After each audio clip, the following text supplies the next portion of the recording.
What's up, everyone? Sean here. I am behind our little advertisement. Oh shit! Whoops! I accidentally had the other pay of the other what you call it, the other tab up with our YouTube channel on it because I was doing some things on there and uh, yikes! There's two of me talking. Anyway, so I'm just gonna give a couple minutes, see how many people show up, see if the stream is worth doing tonight. It's just me going solo. I was supposed to have a host, but that didn't work out so well.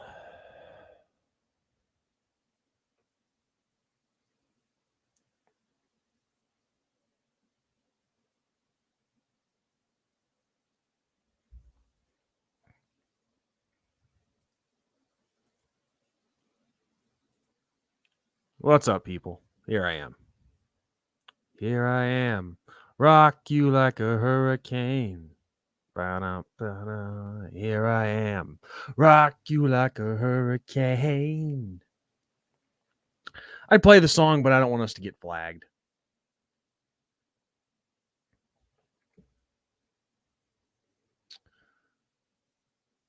So I know we have one person watching for sure. But yeah, like I said, I may not even go forward with the stream. I wasn't planning on going solo. So if it's not worth it, then I'll just call it quits.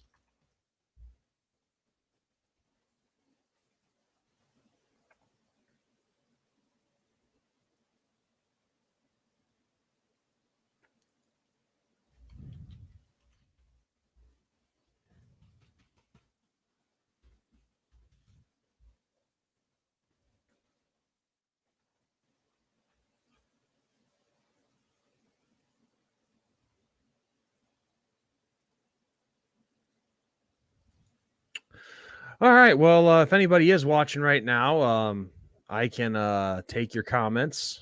If you have any questions, ask away. But it's been an interesting week for Notre Dame football, but in college football in general, it's been a pretty crazy week. For starters, we'll start with Notre Dame. Didn't get the bowl destination that I thought we would. I was positive that we were on our way down to Florida, but clearly that's not the case due to some wacky reasons and stipulations with the ACC and our agreement with them. But one thing that I've said several times and I will stick by, thank God we did not end up going to the Duke's Mayo Bowl. I said in a short earlier this week, there's just something about that bowl game in particular that just does not sit right with me for whatever reason. Not because of the game, but just like the sponsor, the naming, and just, well, I usually like to do my own names and make my own posters, as you all have seen from, excuse me, a little congested today, guys. Anyway, the posters, I always like to make those posters for the sponsor name only games. Just so, it gives the bowl game that you're playing in a little flair and, who likes this? Who likes the sponsor name only? There's nothing traditional about it.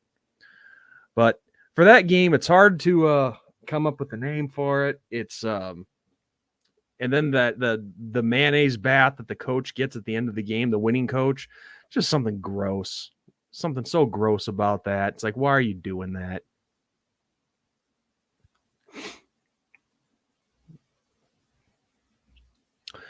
But yeah, to everybody watching, just leave a comment in the comment section, ask a question, whatever the case, and I will answer it to the best of my ability.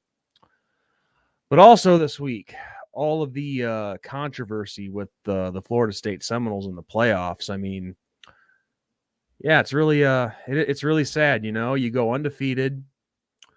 And this is nothing against any of the other teams or whatnot. Like, I'm not going to start trashing Alabama or anything, but it's pretty sad that you do everything that's asked of you. You go undefeated, you win your conference, and then you still get snubbed.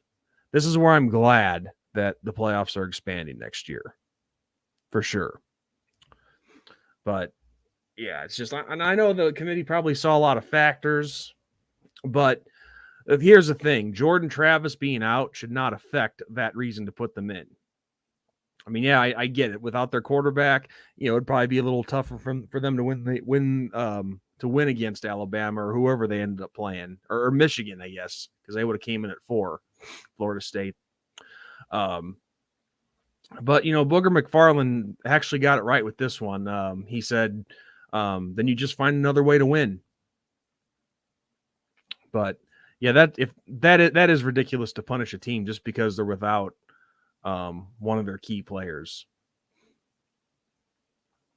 And some people could say, "Oh, well, if they go and play the game, they'll just get blown out like TCU did last year." Well, it doesn't matter what happens in the game. The fact is, the team did what was asked of them and deserved to be there.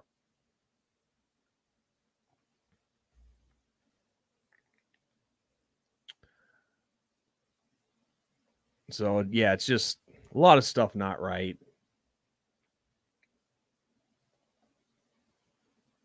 And it's funny too. You have all these people out there that tell us in the Notre Dame fan base, "You guys need to join a conference. You guys need to join a conference." Which, when will that crap ever stop? Sportsbook Lab, what's up? If they even play it, I've heard they're possibly gonna boycott the bowl game, but we'll see if that actually happens. But I will say this though, playing a team like Georgia, that'll be their opportunity to prove everybody wrong. They may get blown out, they may not. Who knows? But as I was going to finish saying, everybody always tells us that we need to join a conference. Notre Dame needs to join a conference. Well, look how good it did Florida State. And here's my question: the people who say this stuff, are you loyal to your team or are you loyal to the conference? Because here's my thing: if Notre Dame were to ever join a conference in football, which in the near future doesn't look like that's going to happen unless something insane goes on, because we just extended the contract with NBC until 2029. My loyalty would still be to only Notre Dame, not whatever conference they were to join.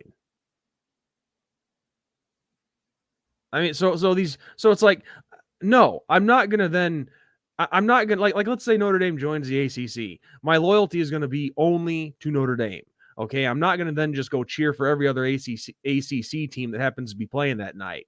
No, but no, these people are sickly obsessed with conferences. Conference. Join a conference, Notre Dame. Join a conference.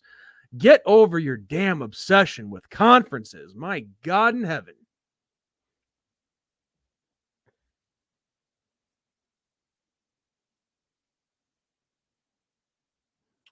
Sorry, guys. Just was getting a little notification here. Wanted to check it out.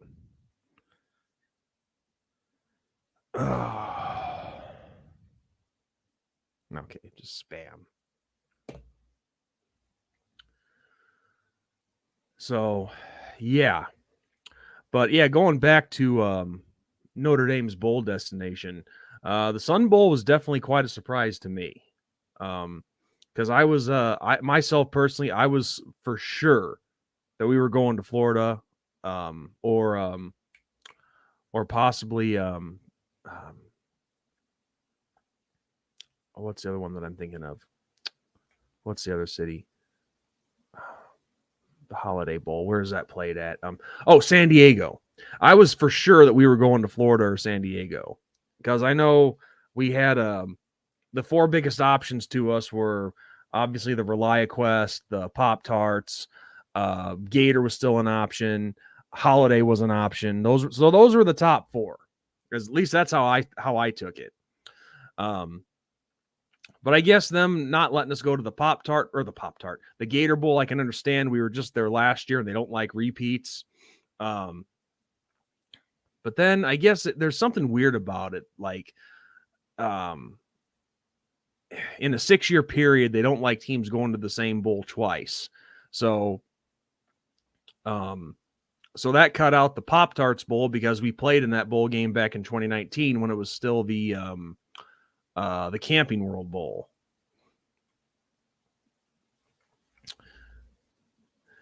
Well, that's just I just summed it up, Sports Lab or Sports Book. It was a weird drawing process that the ACC put us through, but also what didn't help either was surprisingly Georgia getting upset by Alabama, because that when they did that and Georgia didn't make the playoffs, that made a bunch of other SEC teams available for those said bowl games, like especially the Gator and the ReliaQuest and so on. So, and then I also heard rumors too that the ACC was basically telling all their tie-ins not to accept Notre Dame. I don't know if that's true or not, but in the world of college football, nothing surprises me anymore.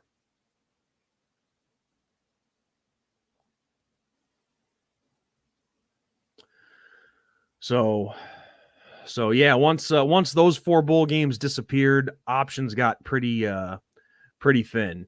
But the Sun Bowl, and you guys have heard me say this a million times, whoever's watching, assuming you all are regulars. I know Sportsbook, I know you're a regular, and whoever the other 3 are. Obviously I say this all the time.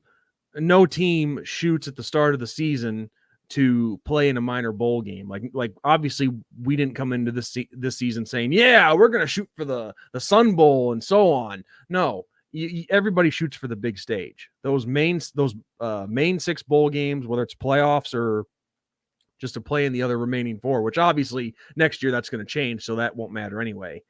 But I will say this about the Sun Bowl. It is one that's been around for quite a while. Without looking, I think the first one was played in either 1935 or 37. I'm not too sure. So it's been around for quite a while. And it's actually, when you rank all the bowls, I was reading an article about this. I guess the Sun Bowl is the eighth best one.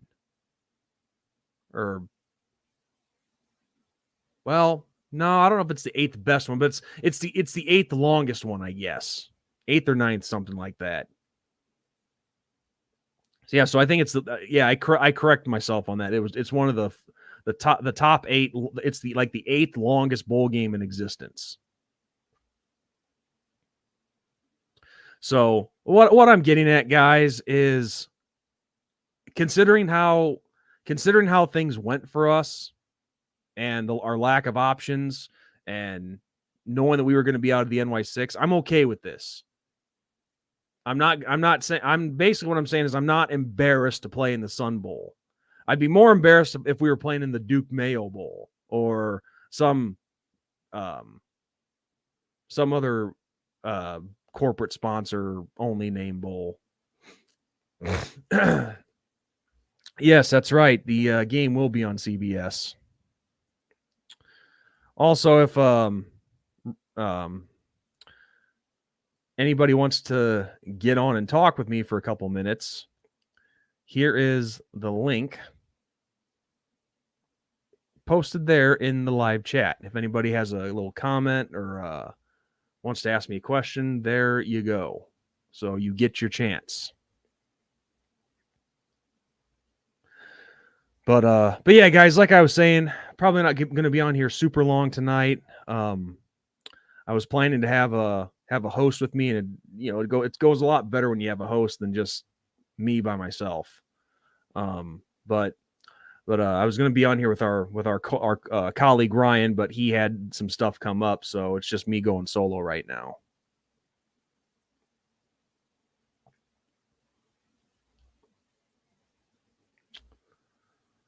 So yeah, overall, I can't complain too much about our bowl game. Now, I would have liked the ones in Florida. I would have liked the Holiday Bowl, because the Holiday Bowl, that's another one that's been around for a while. Gator Bowl's been around for a while. And the other two, like I've said numerous times, if they would just, not be at all about the corporate stuff and the bowl game have its own name, then maybe it'd be different. No, Ryan's not on Irish Breakdown.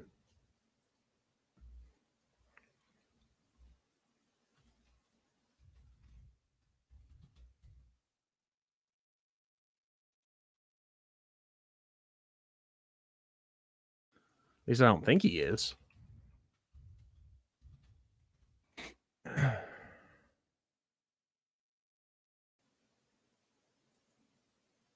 I mean, he does Week 0 productions. He does the Golden Standard podcast. And he does some other various work here and there too. No, it's not Ryan Roberts. It's not Ryan Roberts. It's Ryan Prevel.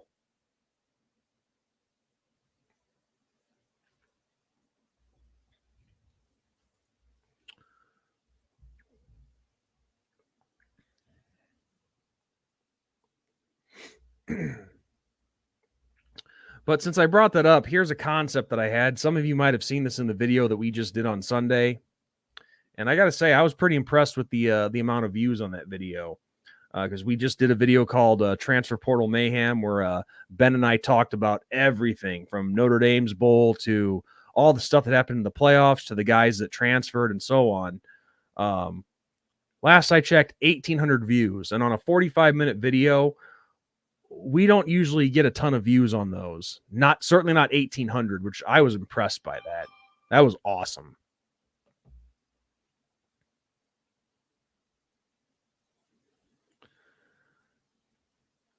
But no, here's the concept that I had. This is why you know, the sponsors need to be separate from the name. The sponsor can still sponsor it, push their product, promote their business, but the bowl game has to have its own name. So this is why for either the ReliaQuest or the Pop-Tarts Bowl, you can give it the old Tangerine Bowl name. And I had this poster in that video that we made on Sunday. So I just don't get why the NCAA doesn't get this, or the bowl committee or whoever. If you would just do small little fixes like that, give a bowl its own name, then I'm not saying this is going to change. Like the people who call it the what you call it? Hang on, let me get this off the screen. But all the people who refer to these small bowls as the quote toilet bowl or whatever, I'm not saying it's going to change their mind necessarily. I mean, I think some it might. But if you did something like that poster I just put up there, which little history lesson. Tangerine Bowl started in 1947, and it had the Tangerine name until 1982. And then it became the Citrus, what we now know as the Citrus Bowl. So you could have those two names go, going in separate bowl games, which is what I'm saying. Name the bowl something unique. And then whatever sponsor wants to sponsor it, they can sponsor it. I don't know why that's so hard for them to figure out. Because that's one of the main reasons why. I mean, now, yes, of course, I know a lot of the small bowl games, they have some matchups that are either not so good, or it's between a couple of teams that don't really have a big following, or both, But one of the biggest reasons is it's not on the big stage. It's one that they don't care about. And I think if you did something like that, maybe more people would look at it in a different way. And it's like I said, I'm passionate about this, this topic. And I wish these bowls would see that. I remember your old account from back in the day. You're one of the biggest ND podcasters back in the day. I don't know if I'd say the biggest. I mean, at the time, and I'm not. I mean, there were plenty of fans on YouTube even back then. Don't get me wrong, plenty of Notre Dame fans. I I was definitely doing videos more frequently than a lot of others, but I wasn't really, huge. But I appreciate that, though.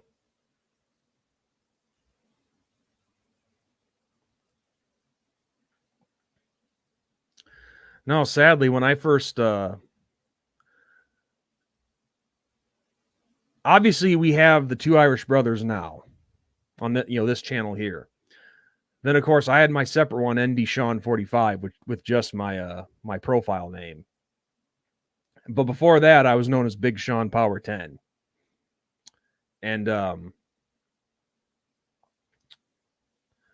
yeah, I never really got big on that first as Big Sean Power 10. The only reason that I somewhat blew up, because when I started that channel back in 2009, I really was nothing. Not saying that I became something, but anyway, you guys know what I'm talking about.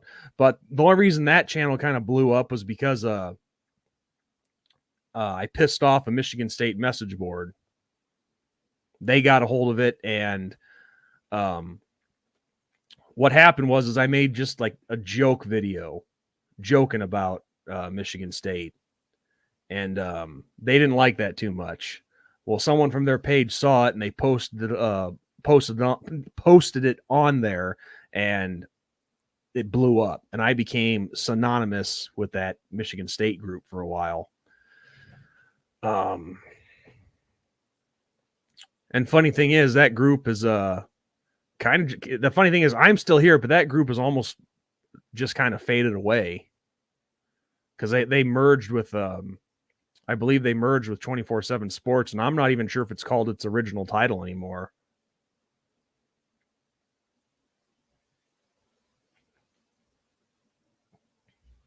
But yeah, that group in particular, a bunch of crazy ass sickos. No, I never quit. Did you quit for a while or something? No, I never quit. I just I made the I changed profile names. I changed from Big Sean Power 10 to ND Sean 45, which is what most people know me as today. And then right before 2020 got here, that's when Ben came to me and asked if I wanted to do a show with him, and I accepted, and the Two Irish Brothers was born, and we've been doing this channel ever since. Really, I remember people used to use your voiceover in ND highlight video mixes. I know of one guy that used an intro of mine, but I didn't know a bunch of people did.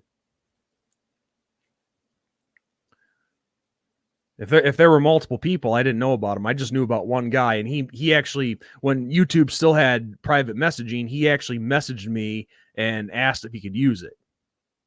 So him I know about.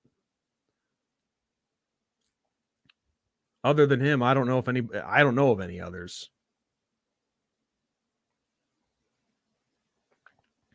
But I guess I could be flattered if there were multiple people who used my voice for voiceovers in their videos. I guess I'd have to accept that as flattery.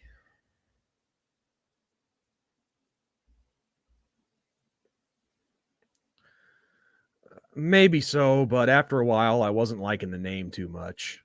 Because see, here's the thing, that original account, and you got to remember, this is back in like 2008, 2009, so YouTube was a little different back then. And I could be wrong about this, but I didn't think that you could just change your name on that channel. Like if you wanted to change your name, you had to create a separate account, which is what I did. But if I could have changed it this whole time, then okay, I didn't know that. I messed it up. Obviously, now I know that you can just change it now on your one account, but also just to add on to that, the name didn't make sense anymore either, because as time went on, I don't know how many of you remember this, but in the early days of YouTube, unless you were a paid partner with YouTube, you can only make videos that were 10 minutes long. You couldn't go unlimited unless you had those partner privileges. So what my name was based off was the nickname that I used to get called in high school on the football team, which everybody called me Big Sean. And the Power 10 was to represent the 10 minutes that YouTube gave you. And it was going to be a powerful 10 minutes. I don't know how powerful it really was, but I don't know. That's just what I thought of at the time. I thought it sounded good. But then, once they took away that 10-minute limitation and everybody could go as long as they wanted to, then I'm like, all right, if this is going to be an ND channel, let's make it more ND-ish. Let's make it sound more like Notre Dame. So hence the change to ND Sean 45.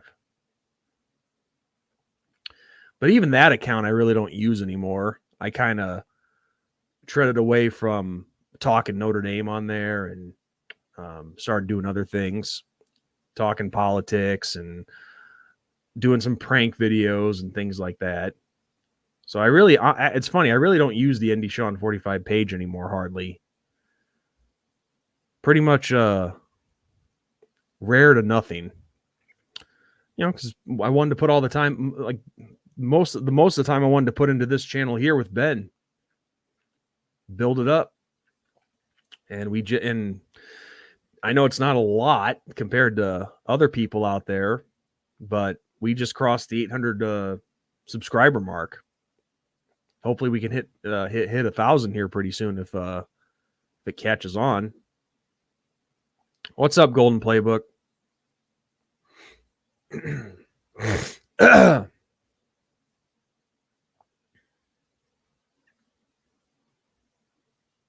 But yeah, if anybody's got a question, just let me know. Ask away.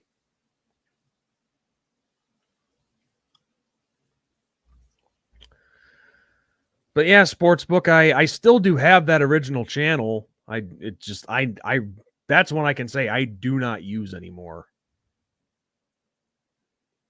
To tell you the truth, I forget what I wanted to erase it, but funny thing is, I forget what email I had it under.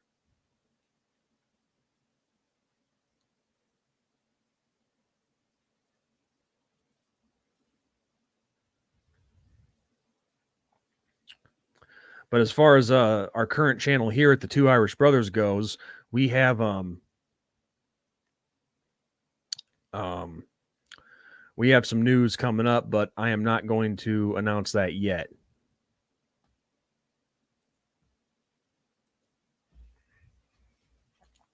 It's a good question. It's a good question, Sportsbook.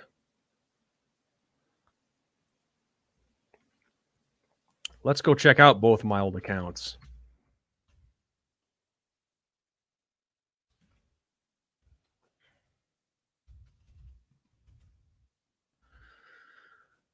Okay. Big Sean Power 10. 796 subscribers on that one.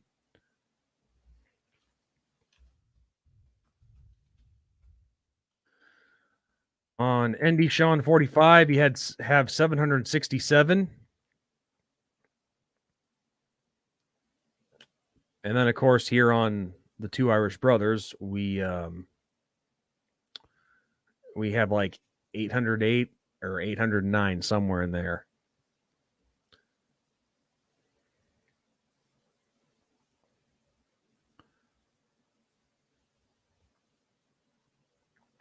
But you know what the funny thing is about that, the Big Sean Power 10 account? I have two videos on there, or my two biggest viewed videos on there is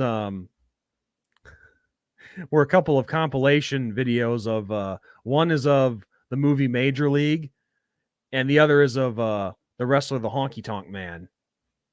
And I think in a close third is one that I did of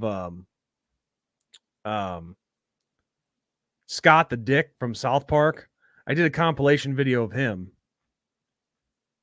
But yeah, those were my three biggest videos, and still I only that account only amassed 796 subscribers. Because the Honky Tonk Man video has 430,000 views. Major League has 238,000 views, but yet only 796 subs to the account.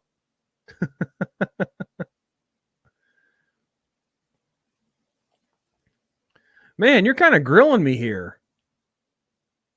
You're really grilling me, Sportsbook. Well, I mean, tell you the truth. In the time period that I had that one account, it wouldn't have mattered, honestly. Maybe not. But you take different paths and you try new stuff, and that's just how it goes. Golden Playbook says, I think people are overreacting to some players transferring. I think Freeman's players are coming in. That's why I believe they transferred. I think that's a big part of it. If the one big rumor that I'm hearing is indeed true, then that definitely would have had a ripple effect.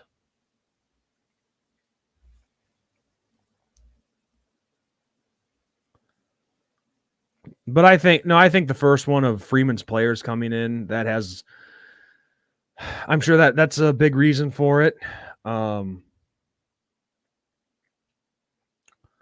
But I'm obviously there's more to it than just that.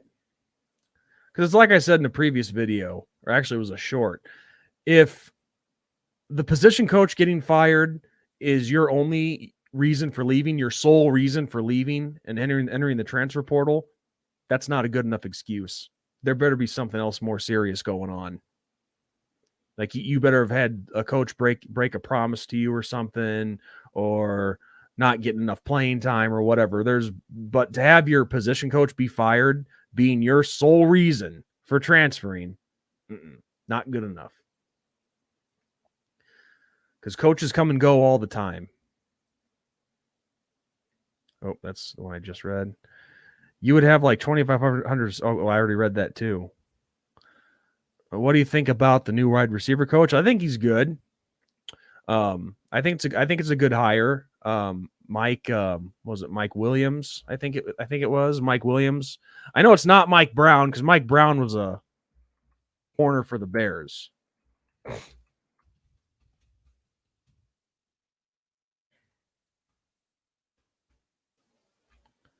Actually, that's probably the wrong name altogether.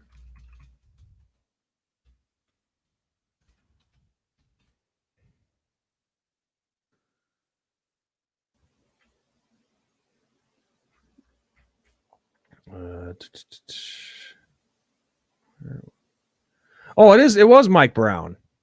Okay, yeah, Mike Brown. For some reason, I was thinking Mike Williams. I don't know. Yeah, Mike Brown, who I know he was with Freeman at Cincinnati. He was just recently at Wisconsin. I think it could be a good hire because this guy has seen some time in the NFL. So I don't hate it. I think we'll just have to give him a chance and see what he does. Freeman's not the damn problem. Quit panicking.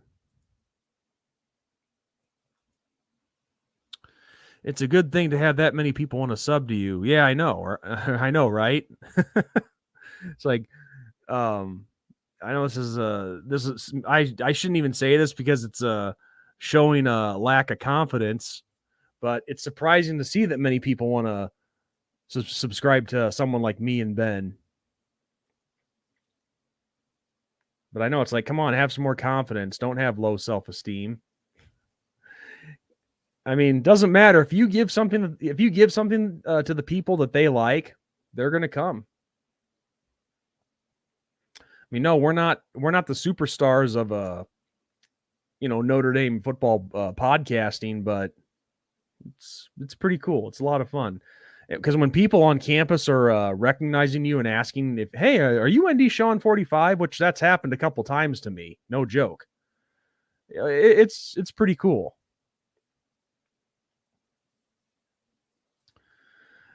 As far as I know, he is. Now, of course, the recent one to sit out or announce that he's sitting out is Blake Fisher from the offensive line. Of course, the two big ones that we have to wait and hear become official yet is obviously Audric Estime and then Joe Alt. But Joe Alt, I would say, is a safe bet to sit out for the draft. I truly want to see how it goes. Want to see if that was the problem with wide receivers not getting separation. Wonder Stuckey was the problem. Well, I'm not the one who likes to start rumors, and actually, I didn't start this. I saw other people talking about this, and I don't know if it's true, but we'll talk about it anyway. Again, this is pure speculation, just from what I've seen people talk about.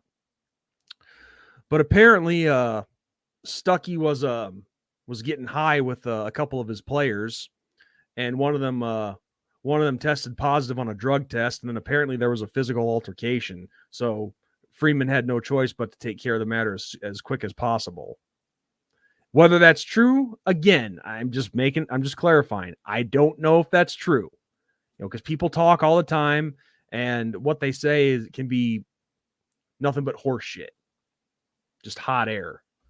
But if that is true, then I can understand why Marcus Freeman acted as quickly as he did. Like, because people are like, why not wait till after the bowl game? Why not wait till after the bowl game? Well, in a situation like that, I would be acting quickly too. I hope it's not either. I'm just saying, if it is, it was a good thing he acted quickly, because you can't have coaches doing that with your players.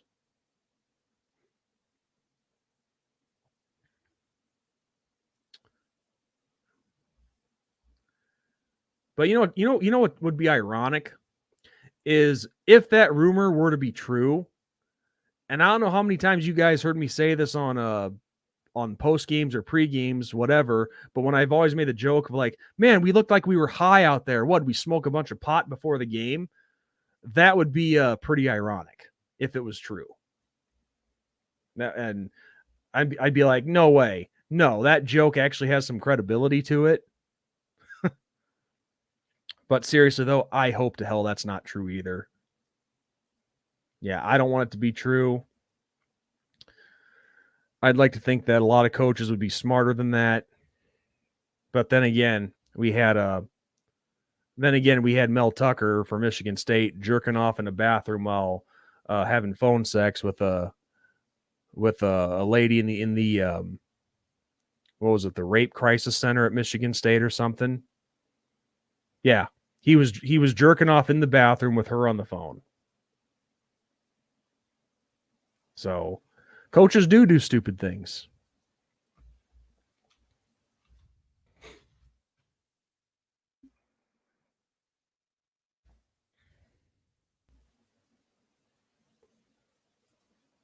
And Louisville. So yeah, I mean that's a big rumor. A lot of big talk there. Again, I can't stress this enough. This is only speculation and could very well easily be a tall tale.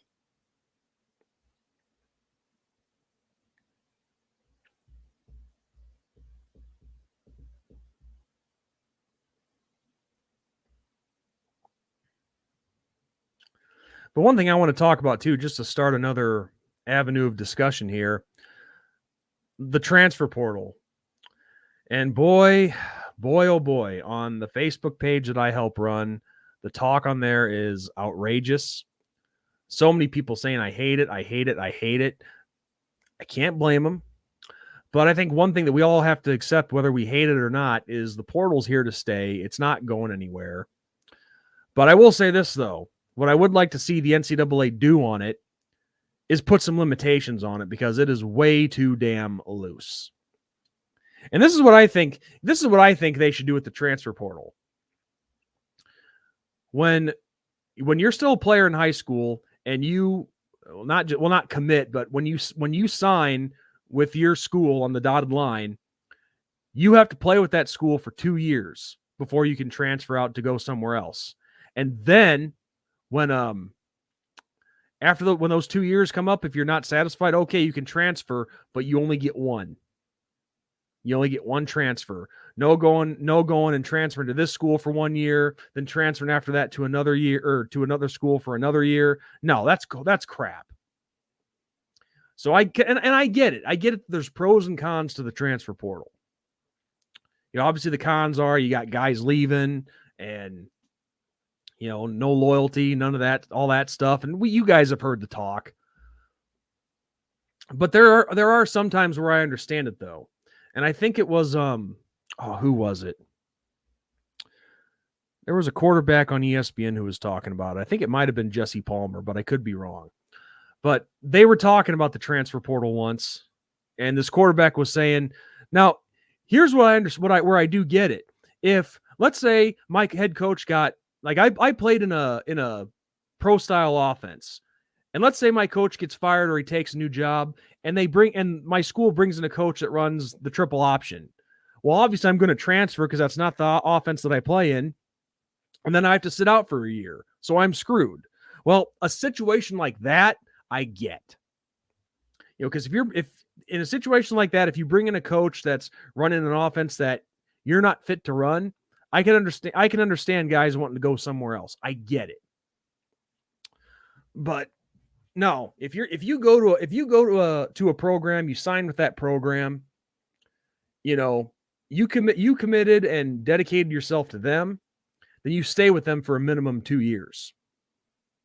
And then after that 2 years, if you're not satisfied, then you can hit the portal, but you get one. And still, you don't have to sit a year out.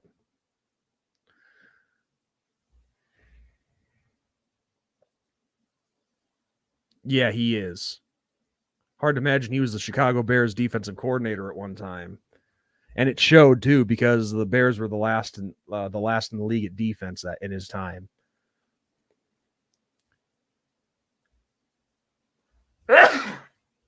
Is that a proven fact, or has he signed yet? Because I haven't seen anything about it. Or are you just saying you're confident that he's on his way to South Bend?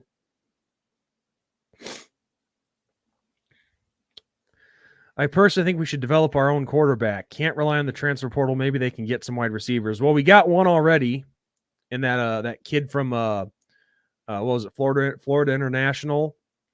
And then I know there's a couple others that took visits. One from Clemson and the other from where was this other kid from?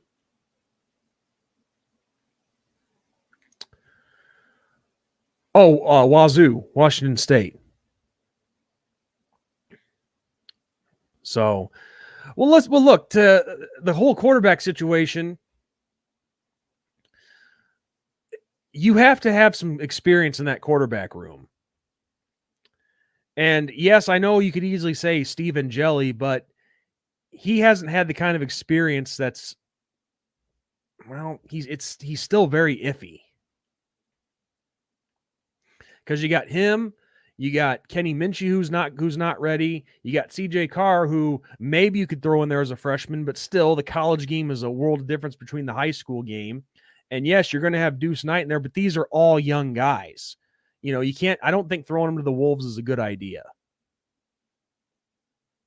So you got to have some experience in there that can, carry things while the young guys are growing and developing. No way he don't have time to develop a quarterback. We need Leonard to play great and probably carry us a little bit in order for us to be able to beat Alabama and Georgia.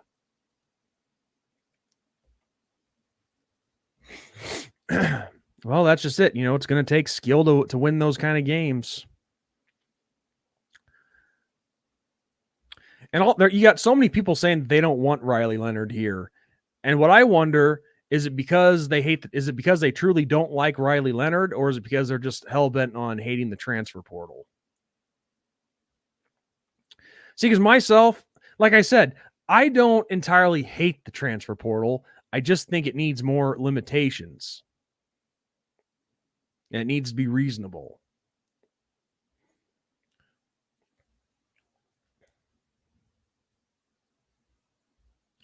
Yeah, They're the same ones that didn't want Sam Hartman. And of course, I know the quote ND realists and the ones that bash the team all the time. I'm sure they're happy that things this season went the way they did, because those people, they really don't care about the team. The only thing they care about is being right.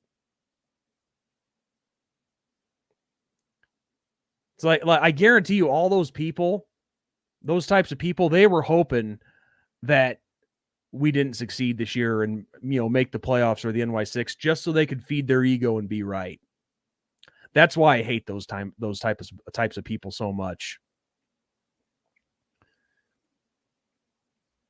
Because that's what they thrive on, is being right. That's how they feed their ego. They don't really care about the team. They just want to be right. But it's funny, I remember even before new comment. It's not been that bad of a year. It just feels bad because we had high expectations. Because you're right. You're right. If I alluded to that the season was a failure, I wasn't trying to. That's kind of what I was saying. Is this season didn't go how we wanted it to go. I mean, we all felt confident that we were going to make the playoffs or an NY6 at the very least, and that should be your goal coming into the season every year. And of course, next year it changes.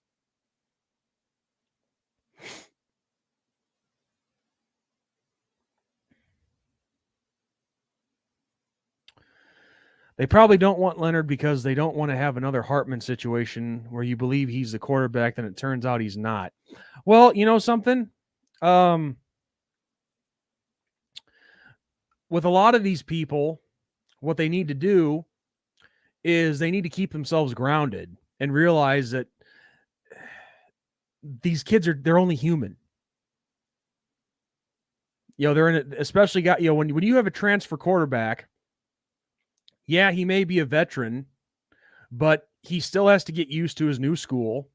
He has a whole new group of teammates, and that's going to take some getting used to.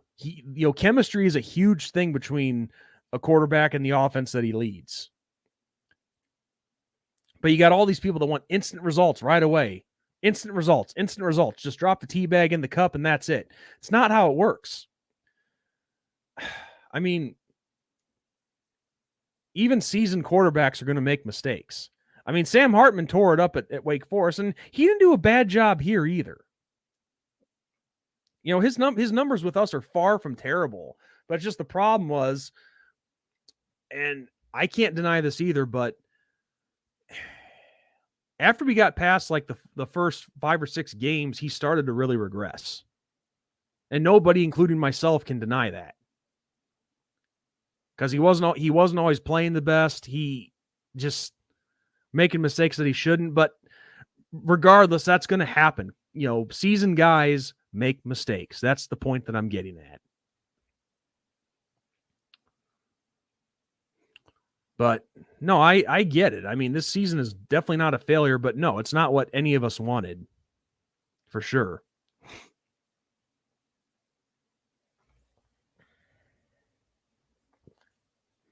Oh, yeah. Yeah, it does take time. We got to see what it looks like when Freeman's players come in. Yes, and that's what I'm talking about. This is why I hate these people who call themselves realists. I mean, there's no. It's so sickening and sad how that word realist has become so synonymous with Notre Dame football. It's like so many of these fans, which I can't say it's the overwhelming majority of our fan base, because it's really not. It's like a certain section of the fan base that's just that, that one cancer, that 1% of cancer. But it seems like, that 1% just spreads out so far and you see them everywhere. I'm a realist. I love doing that impression. Yeah, I'm a realist. We're not going to beat this team. We're not going to win that game. Our coach sucks.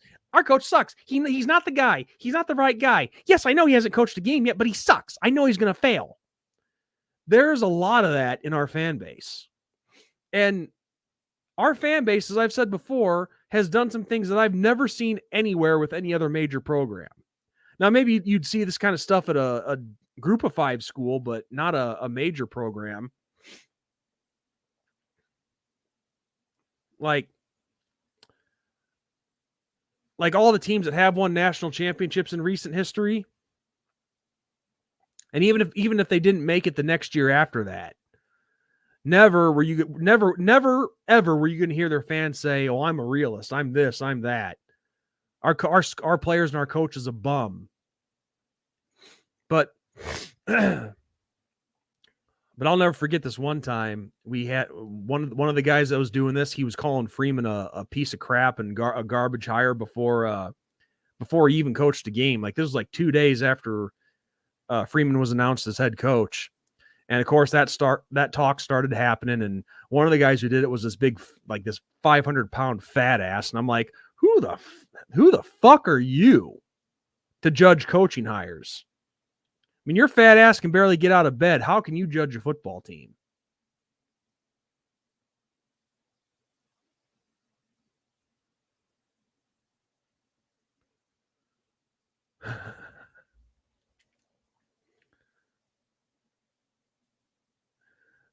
Yeah. I don't get our fans. I don't get our fans. They wanted Freeman fired. Yeah, because we have a bunch of stupid people in our fan base. I'm just going to say it. The overwhelming majority is good. They support this team, and you see that on the groups and message boards. The overwhelming support is great. But you get so many of the cancerous ones. Oh, yeah. Remember when the fans were pissed when we made the college football playoff in 2020? Sportsbook, I can tell you've been watching me for a while, me and Ben, because I've mentioned this numerous times. That's where it all started. This whole realist mentality. Because you couldn't go anywhere. You couldn't go to Facebook, Twitter. Well, it was still known as Twitter then, but X, any message board, and you would think that when your team makes the Final Four, makes the playoffs, you'd be like, yeah, let's bring it on. Let's do this. Let's get ready. Let's go. No, instead, well, we're doomed. We're screwed. We're not going to win. We're not going to win this game. We're not good enough. Then you ask them, why do you say that? Well, because we're playing Bama. I'm just being a realist. We're not going to win this game. Because I'm a realist. I'm not going to set myself up for disappointment. Well, guess what? There's a 50-50 chance you're going to be disappointed or you're going to be happy. One team's going to win, one team's going to lose. And I don't care. I just don't get this. I don't get that mentality. It's like, just say you don't have any faith in the team. Just say that you're a fake fan and you don't really care. Because like if that's how you really feel about your team and you're not going to support them, then go cheer for one of those other said teams. I mean, it's such a joke. And so many people, I mean, anybody can say anything on a keyboard, but being honest, I wish I could get a hold of some of these guys and just beat the shit out of them. You never see this with any other major fan base. Any other major fan base's team makes the playoffs, they're like, yeah, let's go. They're not going to be like, oh, we're not going to win. I'm a realist. Only with our fan base do you see that crap happen. Just like, letting the stadium get taken over. But thankfully, like when Ohio State came to town, there was more red than I would have liked, but overall it was a predominantly Notre Dame crowd. So I will say I was happy to see that. I was proven wrong there. And those are the times where I like being proven wrong. But yeah, I'll never forget too, when that happened, when we made the playoffs and we were playing Alabama, there was this video that went viral, and it was of this woman who was watching the college football playoff selection show. And when it was announced that Notre Dame made the number 4 spot and we were going to play Alabama, instead of going, yes, we made it, she's like, oh, no. Something like that. It was a reaction just like that. And I'm like, wow, you're really making the fan base look great. I mean, it's just like the video that's gone viral now of Michigan learning that they're going to play Alabama. Their reaction wasn't great either, but you know what? I'm sure most of their fans are still going to be like, yeah, let's bring it on. Bring on Alabama. We'll take them. We'll go toe to toe with them. We're confident that our team can win. I know I'm speaking good about Michigan right now, but I'm just talking in general how a college football fan base should be. But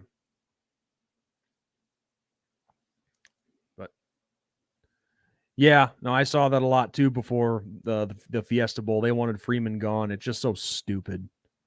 There really does need to be an IQ test to be a fan. I like this one, though, from John Erickson. I don't think I've seen you on here before. My prayer this Christmas is that none of the message board people that constantly want to move on from this coach, player, recruit, etc., never marry my daughter. I like that. Yeah. Tell your daughter out, however old she is, tell her that she can do better. Yes, that it was the same shit when we played Clemson. It's like, I don't get that. If you don't have any confidence in your team, then why are you still cheering for them? Why are you still supporting them? There's other teams out there. Go cheer for one of them. You're not obligated to. You're not obligated to stay here. So why would you put yourself through that torture of cheering for a team that you have no faith in? It's like they don't want it's like they don't want the team to be better. We didn't hear that talk when Kelly was here. They gave him yes. Exactly.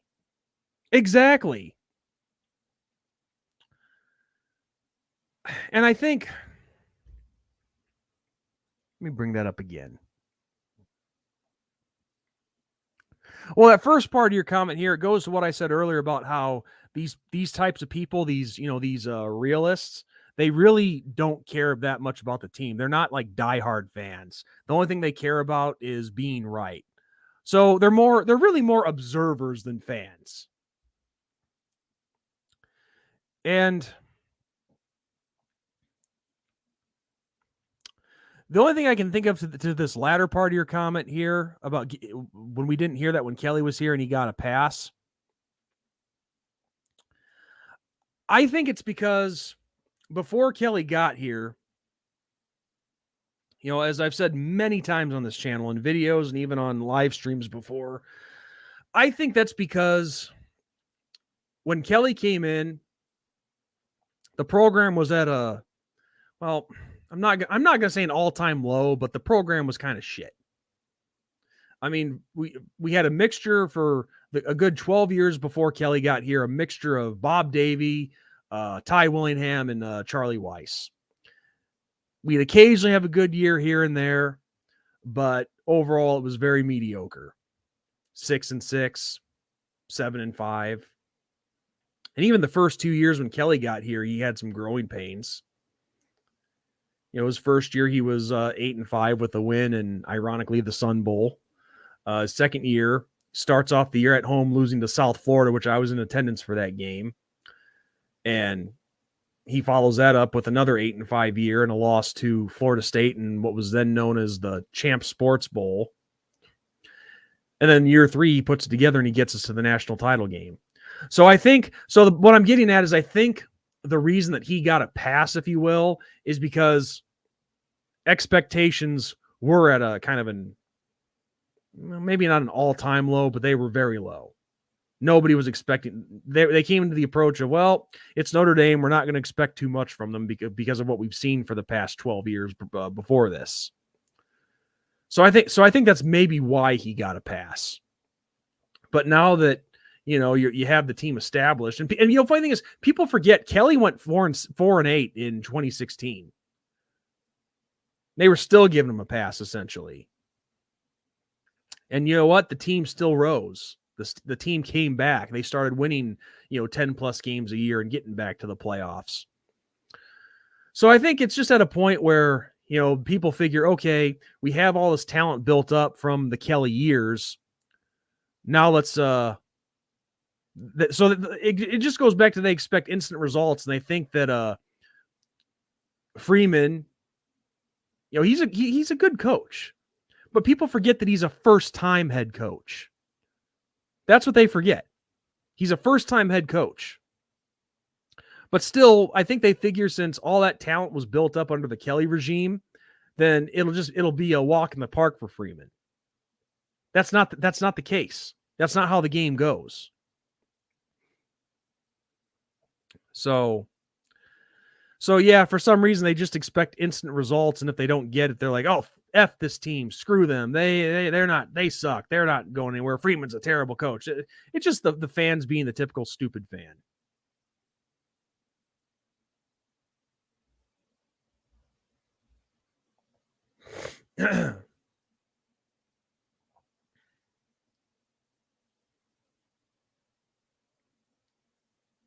And the Ohio State game, yeah. Ohio State has beat us bad the last. Well, we've hardly ever played Ohio State. We've hardly played them. I mean, they haven't really beaten us bad. I mean, this year was a close game. Last season was a close game. Well, until they got that field goal at the end that sealed the deal. But the last time they really beat us bad, I mean, let's see. 1, 2, 3, 4, 5. We've only played them 8 times total. In the history of college football, we've only played them 8 times. But the only time they really beat us like bad was probably 96 during Eddie George's playoff run, or his Heisman run. Yeah, they beat us pretty good in that game, but pretty much all the other matchups we've had with them, they've been fairly close. Like when we played them in the 2016 Fiesta Bowl, that was a close game for a while. Same with the Fiesta Bowl in what would have been Charlie Weiss's first year with us. I mean, that was only a 7-point game. That was only a 7-point game until they got the seal, the dagger touchdown.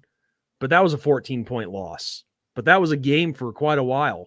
Same in 2016. Then these last 2 matchups. So of all the times they've beaten us, they've only beaten us bad once.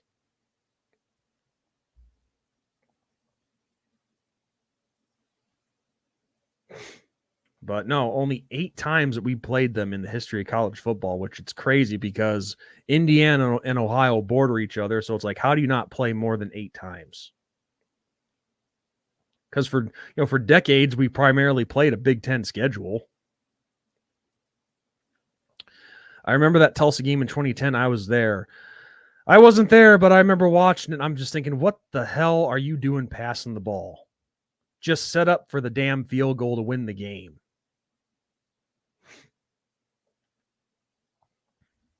I didn't expect them to go undefeated in his first year. That's not how it works. Now, of course, I will say this, losing teams that we shouldn't have, like Stanford and Marshall last year, we never should have lost to those 2 teams. And this is the shit that I hate too, is when you lose games like that, you get that team gets their little feel-good moment. And I've said this a million times before too. Why does that team's feel-good moment always seem to come against us? I mean, Tulsa, we'd kick the shit out of them now, and Marshall, we'd kick the shit out of them. The only thing that stopped us to get in that Marshall game is not having a quarterback. We have a quarterback, we win that game. I mean, I'm going to say it. I don't care what kind of players Marshall picked up. It's not like they had 5-star portal pickups at every position. We just simply choked that game.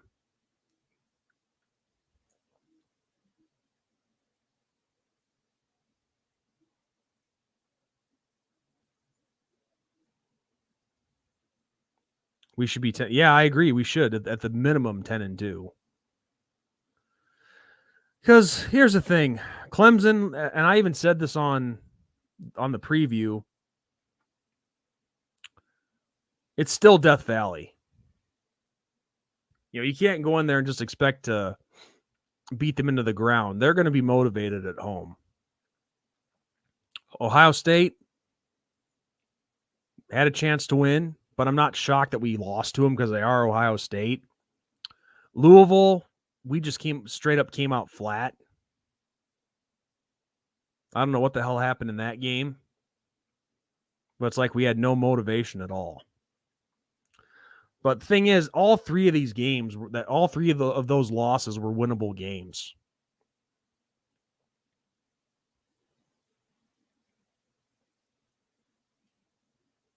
Shit, we almost choked the bet against Duke.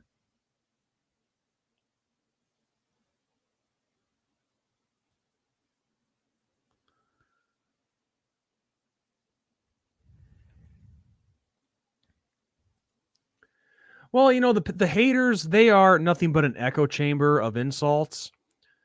It's overused shit that they can never come up with anything original. It's always Notre Dame or Rudy was offsides or they bring up this game like Marshall or join a conference, that kind of shit. They never come up with anything original.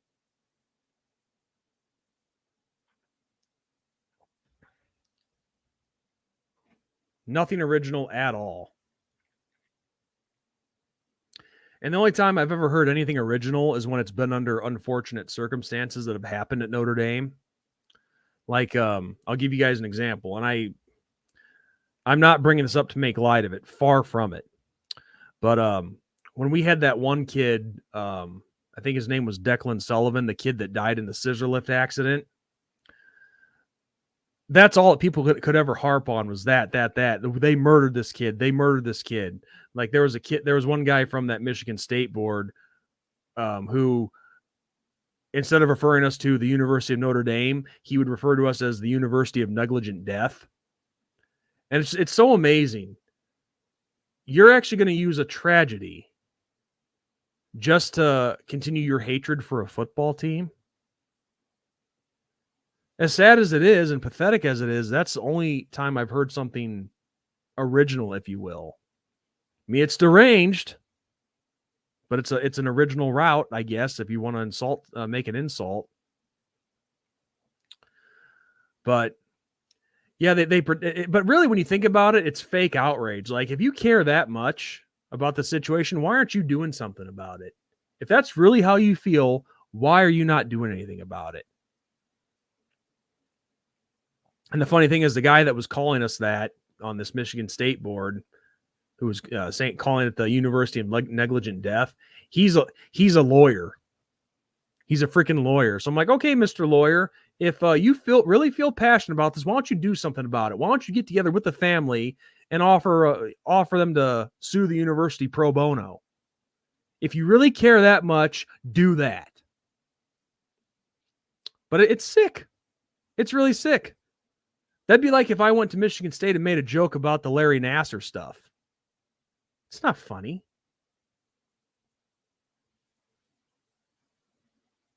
So, yeah, that's as sad as it is. That's the only time I've heard something quote unquote original. But yeah, other than that, when it comes to insulting the team, it's always, join a conference, Notre Dame, Rudy was offsides. Just that same overused stupid shit.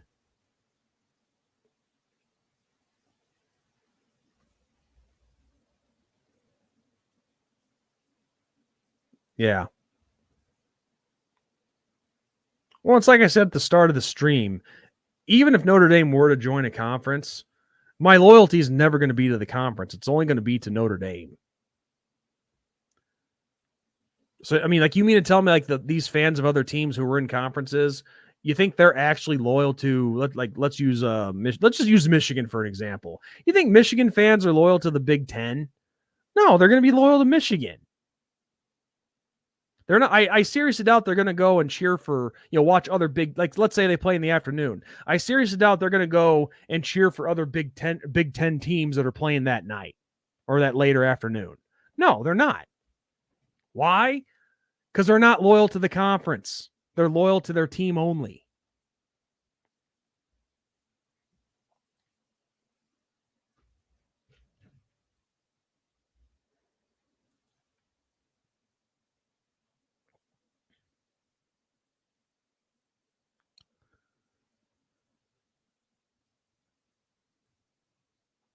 Sorry, I'm just checking out something here real quick, guys. This is off the subject, but have any of you guys been following the Major League Baseball and Shohei Ohtani's free agency? I mean, just very briefly, He was supposed to sign with somebody today, but that didn't happen. And I've been following it nonstop because the Cubs, that's my team, the Chicago Cubs, they are in play for him apparently. But there's conflicting reports all over the place. So who knows where he's going to go. I know Cubs are in play, Blue Jays, Giants. I think the Dodgers are definitely in there. So anyway, I just want to take a time out to check to see where that news was at, if any.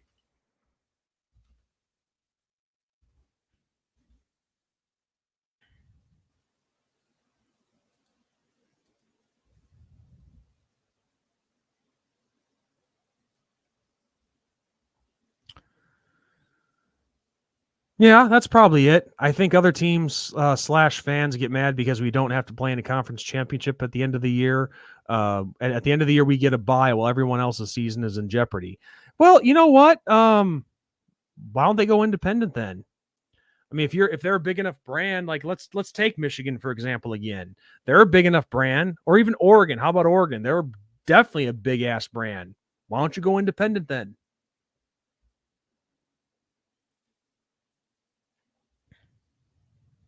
Yeah, Tom Moore, and welcome to the stream. Let's go Notre Dame men's soccer tonight in the national semifinals against Oregon State as well. That's right. That's right. Go men's soccer. Well, going back to this, yeah, why don't you become independent then? Like I'm sure Michigan or Oregon, they're big enough brands, they could get a TV deal with somebody.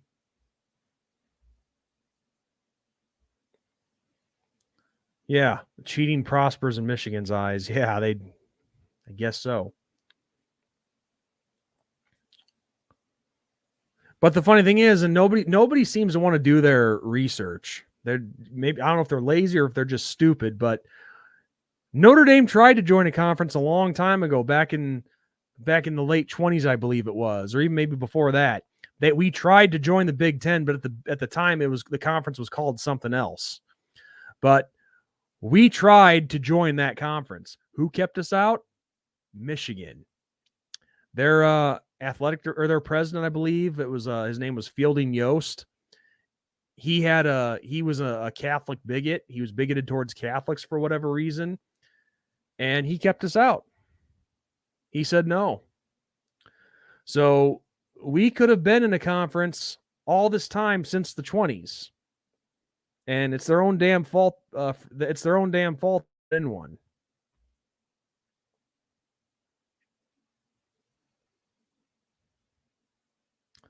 But that amazes me too, is that how are people that stupid that they can't do their own research? I mean, it's not that hard. I mean, we live in the age of smartphones and computers and all that. How can you not take a couple seconds to go look it up online?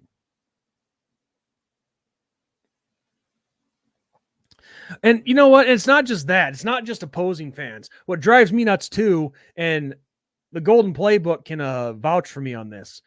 The Facebook page that I help run, we get so many stupid questions all the time. Here's an example of what I'm talking about. And let me set the scene for you. It gets announced that Notre Dame is going to be playing in the Sun Bowl against Oregon State. You see at least a good 20 posts about it. Notre Dame to play Oregon State in the Sun Bowl. We still get people that ask, what bowl game did we get? Who are we playing? It's only been posted 20 times, and even if it hasn't, you can't go and look it up. A little thing called Google. And Golden Playbook can tell you, I made a post ripping on these people. I don't like to do that, but it's like, damn. Or like, what channel's the game going to be on? And it's a home game. What channel's the game going to be on? Oh, well, our home game's I've only been on NBC since 1991. Stupid.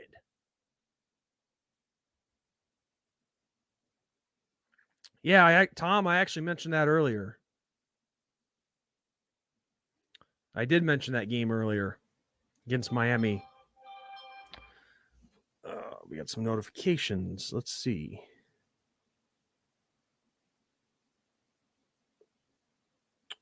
Oh, Ohtani to the Cubs. No, just kidding. I'm just kidding. Just a couple stupid ads. But no, please, Golden Playbook, please leave a comment saying that you've seen this stuff on the Facebook group. But it's just, it's like something gets announced and people still ask about it. And it's just like, you want to be sympathetic, but after a while it gets annoying. It's like, if it's a home game, what channel do you think the game's going to be on? I mean, we've only had an agreement with NBC since 1991. And then the last game against Stanford, when it was going to be on the Pac-12 network only. What channel is that game going to be on? And how do I get it? Even though it's been laid out a million times. You know, it's like one's patience can only go so far.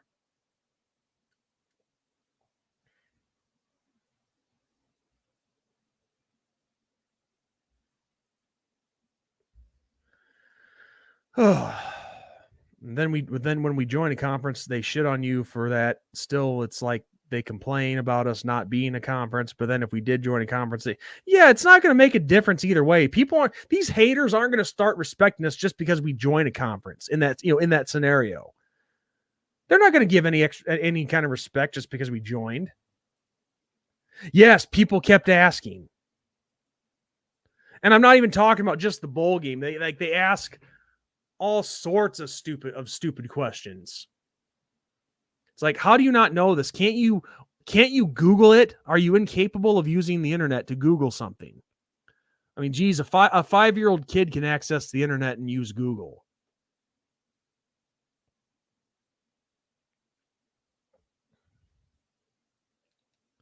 It's like it gives you a headache sometimes. Yeah, or like on Selection Sunday for the playoffs. Obviously, all 4 teams are announced at noon. 6:00 at night, somebody asks, "Oh, what 4 teams made the playoffs?" Yes, this too. Then people kept asking me who opted out of the bowl game. It's one thing after another. Did this guy opt out? Did that guy opt out? Go look it up.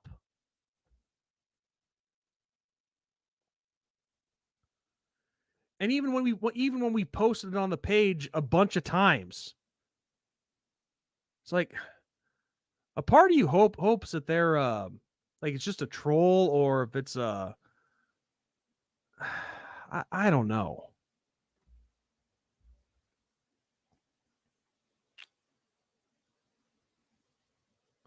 Or one thing that people got stuck on, the green jerseys. Why are we wearing the green jerseys? What's the significance behind that? It's called an alternate uniform. I mean, there's been articles like when it was announced we wore the green jerseys against Ohio State. People kept asking that question. Why are we wearing the green jerseys against Ohio State? Well, go read the freaking article that was posted months before announcing it. I swear to God, some of these people online are complete brain dead morons. And I like how I noticed that when I get a little outraged here, the view meter keeps going up. I like that. No, but it's like you just want to tell these people when they ask us stupid questions. When they ask these questions, is Notre Dame playing in the Sun Bowl? Does a hobby horse have a wooden dick? My God. If it's not the realest assholes leaving comments, it's people that ask these stupid questions. But you know what? I volunteered for that job being an admin on our page. Stupid.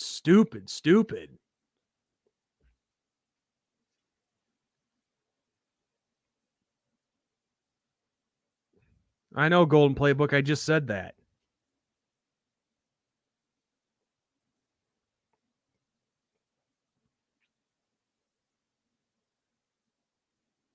I mean, I get it. The idea of a Facebook group is to talk about the team, but when you're asking stupid shit that you should know, like if you're a fan and you're in the know, then you shouldn't have to ask that stupid question, whatever it may be.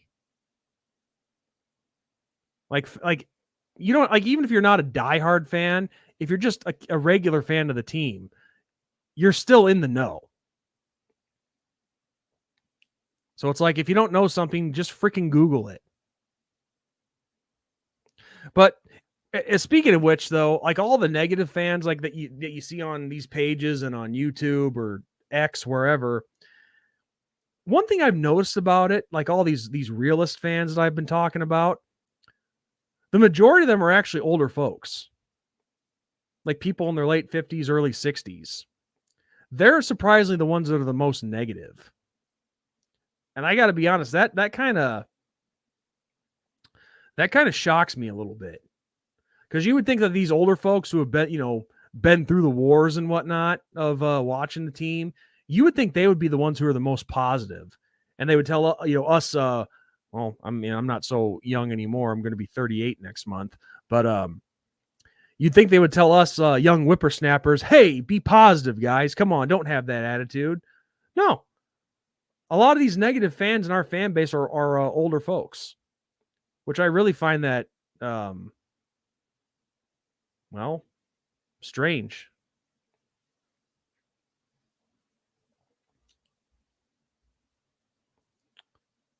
I can't stand when people on there call the players mediocre. Exactly. They got to witness national championships. I had a national championship happen in my lifetime. I mean, I was about to turn 3 when we beat West Virginia in the 89 Fiesta Bowl, but I still had one happen in my lifetime. I just didn't get to enjoy it. Yeah, that's not real fans at all to call certain players mediocre. Well, of course, Ben and I, our good friend George Bashura, he said this numerous times when he's been on the show. These people, they do that because it's something that they've never done or never will do. So what they do is they live vicariously through these players and coaches to feel good about themselves. Because they don't have anything else going on in their lives worthwhile, apparently. They wanted to be a player or a coach so bad and they couldn't do it. So that's what it is they just yeah.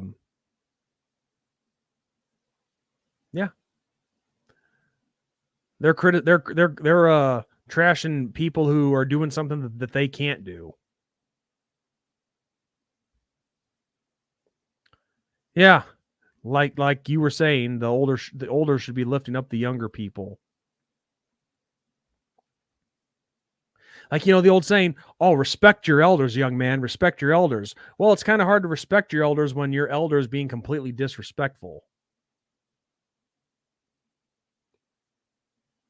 I mean, I've seen some of these fans who are older, they're just absolute trash. And don't get the wrong idea, people. I do respect my elders. But when it's a person who's just a straight up piece of trash, I don't care what your age is. I'm not going to like you. I think you're despicable.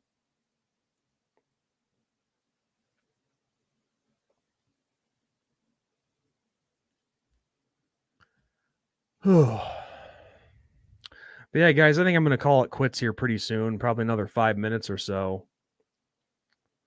But I'll tell you guys this much. The Sun Bowl, when it gets here, regardless of who ends up opting out, I'm sure there's more to come. Estime, not sure. Joe Alt, most likely. This really is going to be a pretty evenly matched game when you think about it, because Oregon State is losing as much as we are.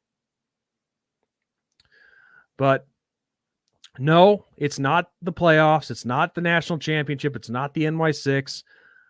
But it's one more bowl game, or it's one more game for us to watch this season. And people forget those practices that you get with the bowl game. They're vital as far as transitioning into spring ball goes. So it's not a worthless game that we're playing here. No, it's not the stage we want, but it's not a worthless game either. Well, like I said, Golden Playbook, the Pop-Tart Bowl. You probably weren't here when I had the poster up, but I made a poster for it in case we did make it. But I was going to call it the Tangerine Bowl if we had made the Pop-Tarts Bowl. It goes back to what I was saying with sponsors and bowl names. Bowl needs to have its own name. Sponsor needs to be separate from it, but you can combine the two to make one. So I'm not telling anybody to praise the poster or anything.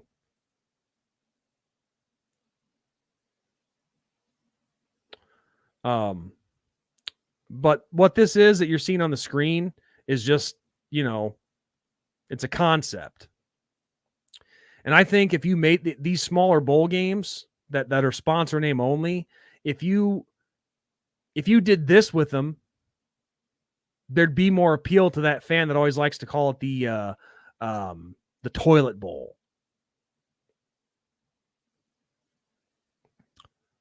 But yeah, the Tangerine Bowl, they actually brought that name back for I think like 3 years in the early 2000s. Only Mazda was the sponsor back then. But that's the thing. If you could just give the bowl its own name, and that bowl always is known by that name, then whatever sponsor wants to sponsor it can come in and do so. That's fine. Because listen, I'm all about a company promoting its business and its pushing its product. I'm cool with that. But that's the thing. It's hard to keep up with because these sponsors come and go all the time. But if they had one of these bowls be called the Tangerine Bowl, okay, it doesn't matter who the sponsor is, it's always going to be the Tangerine Bowl. And we see this with a lot of major bowls too. Like all the bowls in the NY6. Sponsors with all of them have come and go over the decades. But the Rose Bowl has always been the Rose Bowl. Orange Bowl has always been the Orange Bowl. And even in the minor games like the Gator and the Citrus, they've always been those bowls. Same with the Sun Bowl here. Yeah. Sponsors have come and gone. It's like Sportsbook says here, it's Tony the Tiger, the Tony the Tiger Sun Bowl. Well, guess what? Tony the Tiger may be the sponsor, but it's still the Sun Bowl. And it's ironically, it's also one of the longest running bowl games in college football history.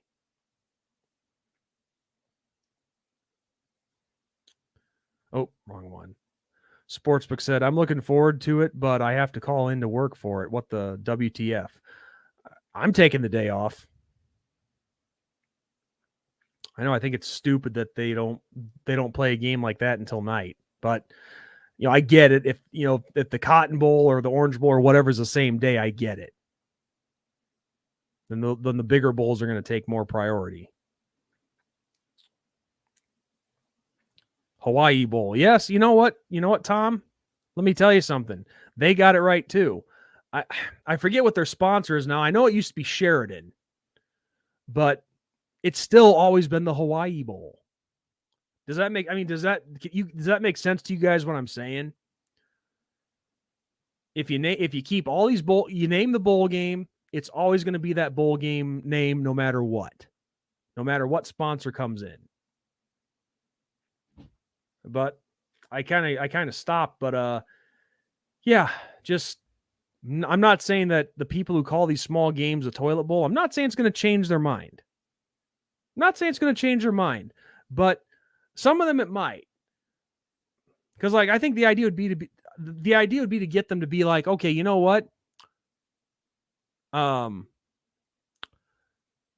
not a big time bowl, but I can at least give it credit because they gave it a name and the sponsor separate from it. And these players have a respectful and traditional stage to play on. Now, if you talk to somebody like my brother, for example, he doesn't give two shits about it. He cares nothing about tradition. And he doesn't seem to grasp the concept or care. But, yeah. Are you talking about Ben? He's not my brother.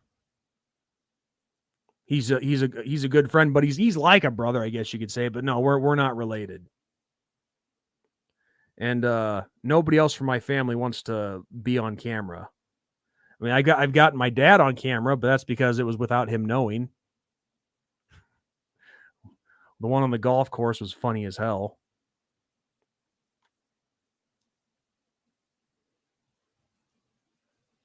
Yep, Ben's not my brother. He's a close friend. He's like a brother, but there's no blood. You thought we were brothers, dude?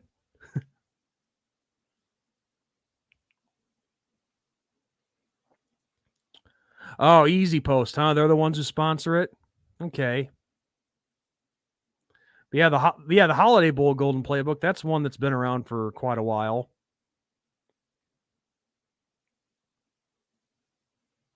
And actually, I'm pretty sure it was the Holiday Bowl that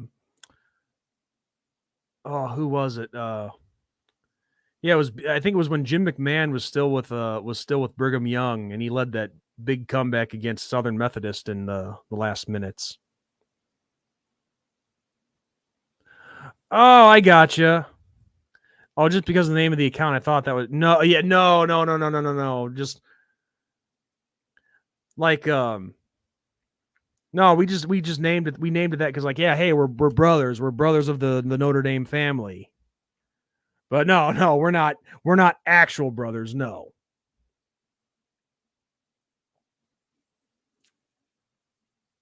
It's like when you walk up to one of your friends, you're like, "What's up, brother?" Like that.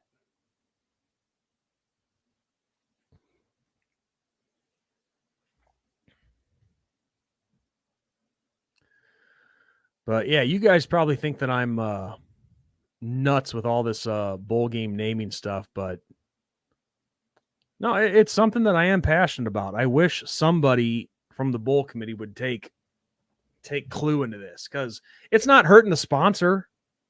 Like the sponsor name only bowls, it wouldn't be hurting them. They could easily still put their name on it. So I don't see what that would. I don't see why that would hurt so much. It wouldn't. But it's just like for those of you who haven't heard this opinion from me before, you know, it shouldn't. It should be about the game, the bowl game itself. It should be about the players and the coaches that are playing the game and coaching the game, respectively. But it shouldn't. The bowl game should be about the bowl game, not just about whatever sponsor happens to be sponsoring it.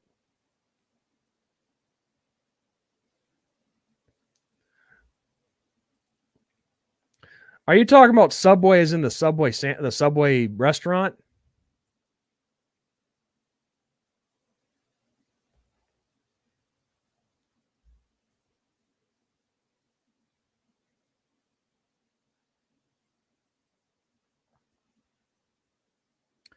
Well, then Golden Playbook, the bowl game would have to have its own name. The Subway Bowl would be the corporate sponsor. This is just if you had a bowl called the Subway Bowl, it would just be another corporate sponsor only bowl. What would the bowl itself be called? Does that make sense what I'm saying?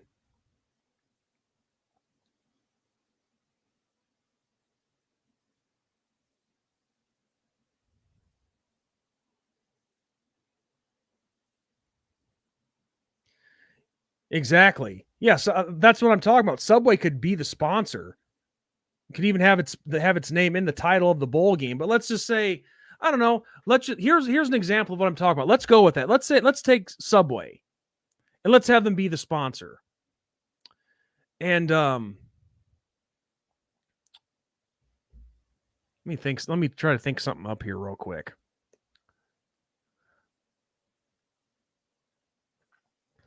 Okay, I don't know if they're doing it this year. I'll have to check.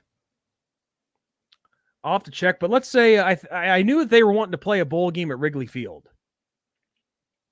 Well, let's go with that concept. Let's go with it. Let's say they have a bowl game at Wrigley Field, and they call it the Ivy Bowl. All right, everybody following so far? They create a bowl game. They play it at Wrigley Field. They call it the Ivy Bowl because of the ivy that grows on the fence during baseball season. Well, if Subway wanted to, if they wanted it and they got it, then yeah, they would be the sponsor. So it would be called the Subway Ivy Bowl. Is that a better example of what I'm giving? Or if Takis wanted to be the sponsor, they could. But yes, that's what I'm saying is if that game at Wrigley, that hypothetical bowl game at Wrigley Field, the Ivy Bowl, it's always going to be known as the Ivy Bowl no matter what. And then whatever sponsor comes in to sponsor it, they get to put their name on it too. So if Subway sponsored it for I don't know 4 years, but then Takis came in or someone else, whatever, okay, the sponsor would change, but it would always be known as the Ivy Bowl. And you know what, Tom? They got that right. Fenway Bowl, I'm cool with that name. Wasabi, it's a brand name. That's fine. Yeah, that's what I'm talking about.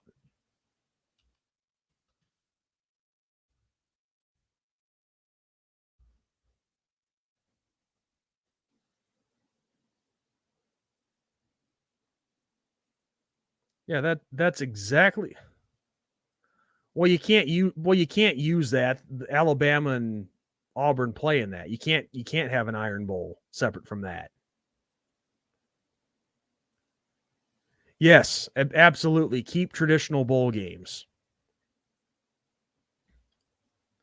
But yes, that's the concept that I'm talking about. I can't stress enough. The sponsor is fine because, hey, somebody's got to shell out the money to play the game. But the sponsor needs to be separate from the name of the bowl itself. And yeah, I think maybe they could have came up with a different name for the bowl itself, but Fenway Bowl's all right. I guess you could say Green Monster. You could have called it the Green Monster Bowl if you wanted to, but I'm okay with Fenway Bowl. But that's perfect. That's exactly what I'm talking about here. Is that it's still perfect, even though we may have opinions on the bowl name itself. The concept is right on. Wasabi sponsors it. Fenway Bowl is its own bowl name. It's separate from the sponsor.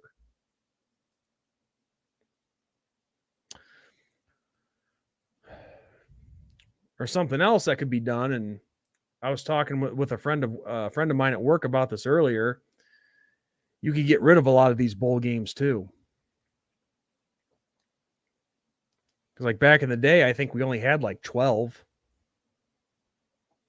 The NY6, the top 6 that we know. And then they always had the Gator Bowl. They had the Holiday Bowl. The Tangerine, which became the Citrus Bowl. The Holiday Bowl had always been there. The Sun. And there was one that was in Texas known as the Blue Bonnet Bowl. Well, yeah, we already have that. We already have the Sun Bowl.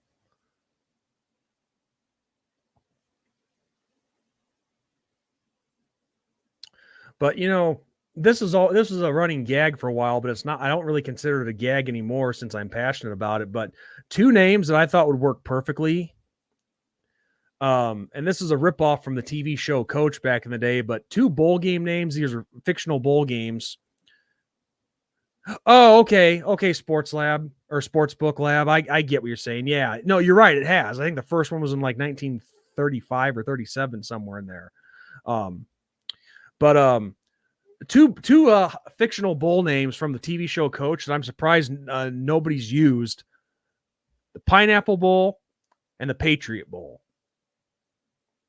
And I know this. I used to joke with like I said, this started as a joke, but I'm dead serious about this. They should use this name, and I'm surprised that there's a bowl game that hasn't.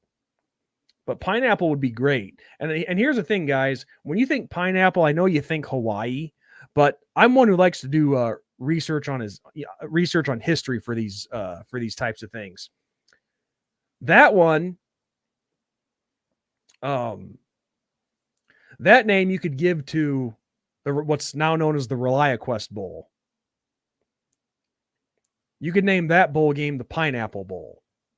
And you're probably thinking, well, why in Florida, Sean? Why not Hawaii? We think of pineapples, we think Hawaii. Well, until Hawaii became a state, the state of Florida was the biggest manufacturer of pineapples in the country.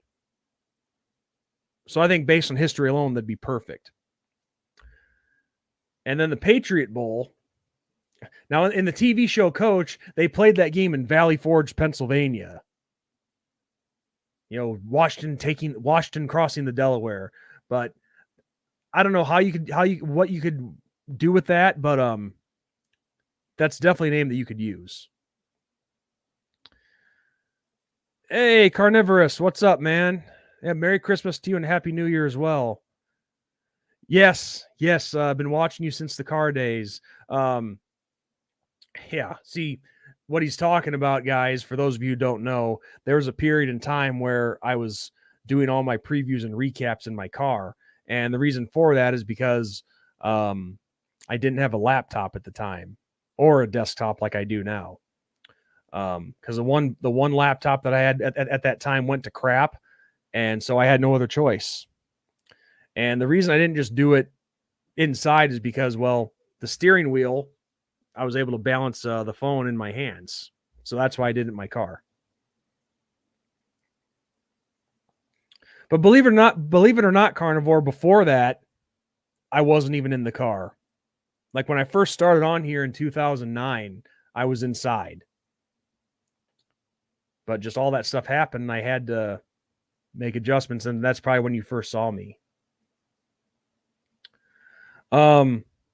But anyway, dude, a Merry Christmas and a Happy New Year to you as well. Golden Playbook, like the sponsor for Fiesta Bowl is PlayStation. Well, and also for one of their longest sponsors for the longest time was Tostitos.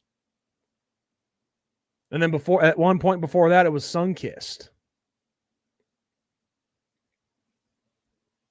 So that's what I'm saying. These sponsors come and go all the time.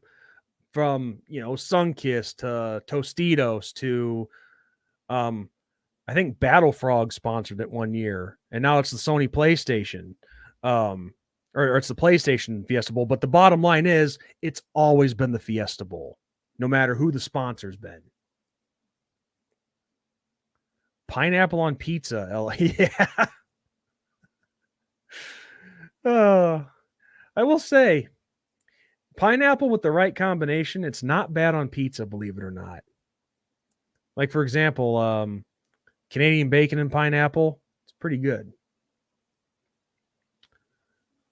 The Almond Bowl. You know what? It's funny you say that, Golden Playbook, the Almond Bowl. I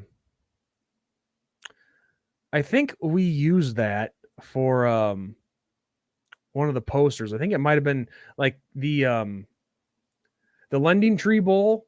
That's down in Alabama, I think. And I think they're one of their national, or the state nut, or whatever you want to call it. I think it is the almond. Or maybe it was a walnut. I don't know.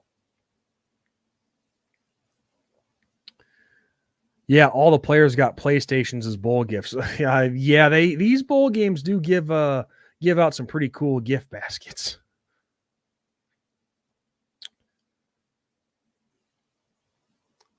The Watermelon Bowl, okay. It's funny. A lot of all the fruit name bowls, like the orange and the citrus. Well, I guess citrus isn't any fruit in particular. It's just any of the citrus type fruits. But yeah, citrus, tangerine, and orange. As crazy as this sounds, there's not a lot of others out there that could actually work.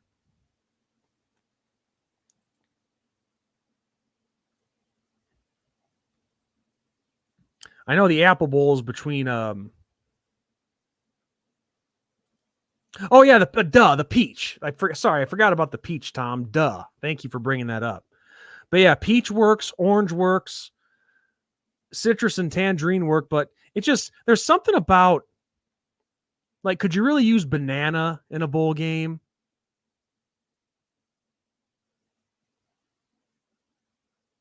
It's like there's something about that just seems awkward. I think strawberry could probably work. I don't know. Maybe watermelon could work. the Smoothie King watermelon bowl. Maybe I'm kind of on the fence on that one. It's good though. It's a good thought.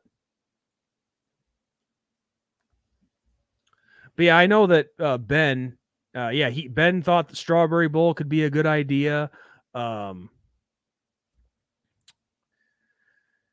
guess if you really wanted to, you could, instead of the Hawaii bowl, you could just call it you could use coconut for that if you really wanted to. It's like kind of like the same with blueberry, it's like it almost doesn't sound right. Like where could it fit?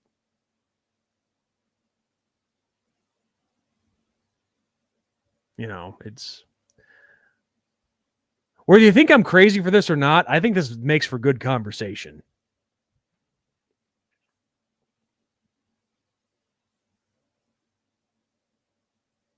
But I almost forgot when I mentioned the Pineapple Bowl earlier from the show Coach, which was a fictional game on there, or a fictional bowl game. Tell me what you guys think of this.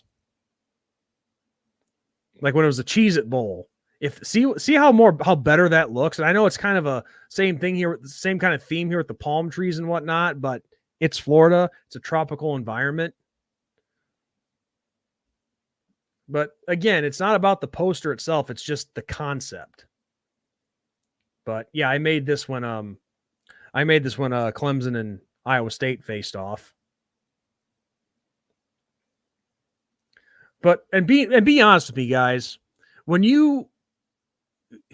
in regards to the people that call these smaller bowl games the toilet bowl, and be completely honest, if it doesn't change your mind, tell me. But when you see something like this poster and the name and all that, is that something that kind of makes you see these small games, these small bowler games?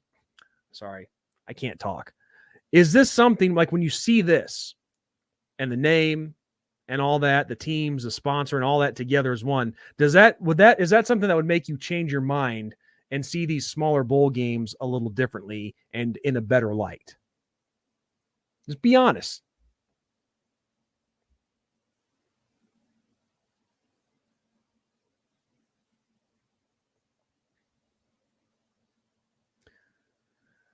Well, actually, Walter, it's just the Independence.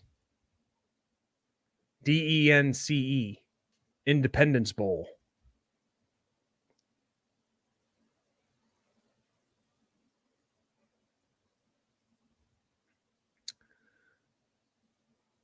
But of course, it's my opinion doesn't matter on it. But like when you see that poster for one of these smaller bowl games that most people call the toilet bowl, does that change your guys' mind towards it when it's something like this? It actually the bowl has its own name, the sponsors involved, I'm just curious.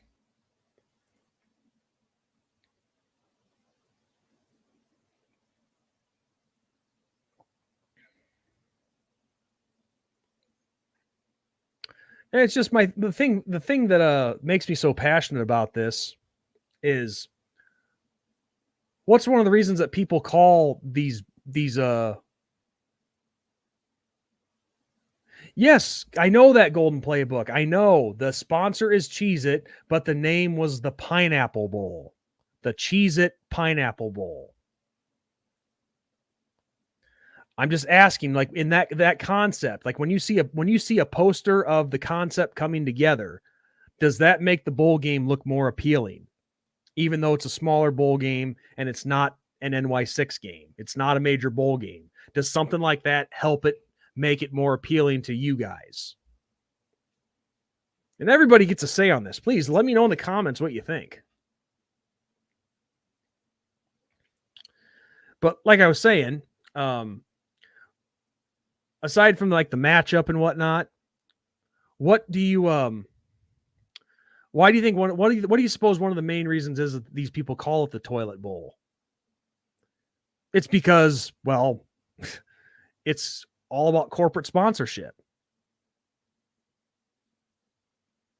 I mean, it doesn't have that tradition to it like a lot of bowl games did in the past. It takes away from that. But if you can combine the two together, that's the best of both worlds. The sponsor promotes their product and their company. The bowl game has its own name, and yeah, it gives. And maybe the players and coaches don't care, but in my opinion, it gives them a little bit more more of a respectful stage to play on.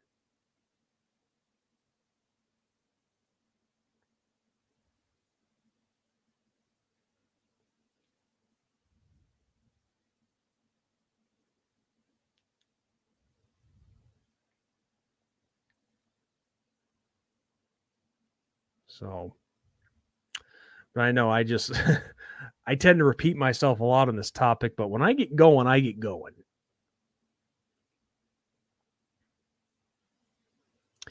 And speaking of which, this is where I wish on all the. I mean, I know they're coming out with a new one. I think later this summer, but all the college football video games, past and soon to be present.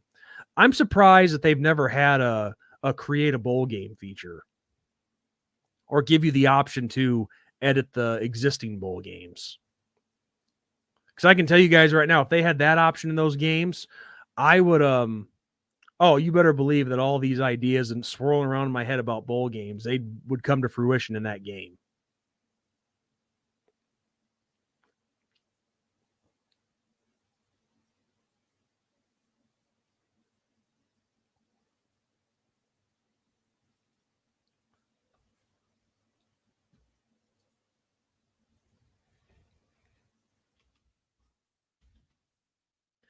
All right, 1 second, guys. I'm going to see if any news.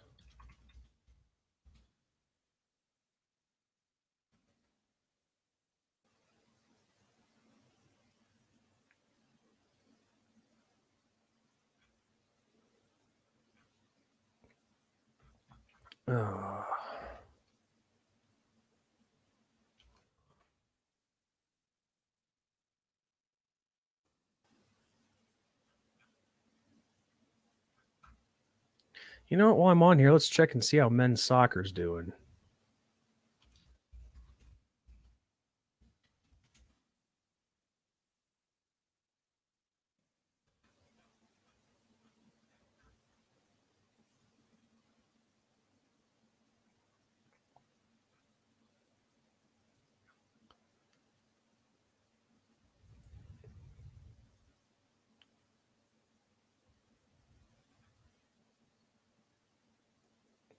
Oh, let's see.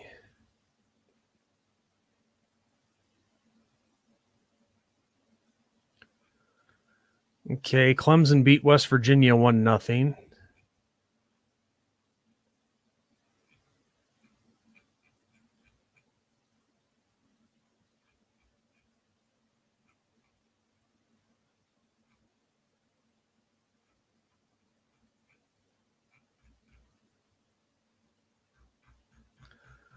Yeah, I'm not seeing an update anywhere on Notre Dame and Oregon State.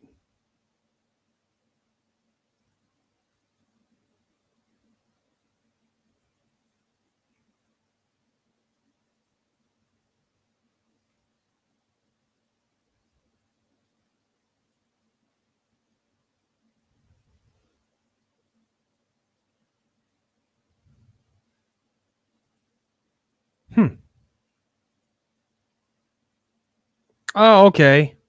Because it said 7:30, but it's almost 8 o'clock. So okay, maybe they had a pregame show, I guess.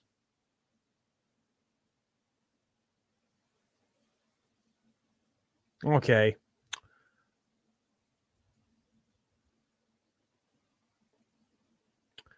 Yeah, I might have to get off here pretty soon and probably watch that. Yeah, Golden Playbook Ice. Right now, I'm actually still playing a PS2. I'm playing that myself. I'd love to get a newer system, but it's just the thing is, it's oh, okay. First game ran late. I gotcha. But as I was saying, I'd like to get a newer system, but it's just, you got to put your priorities where they need to be. And a new system for me is just not a high priority right now.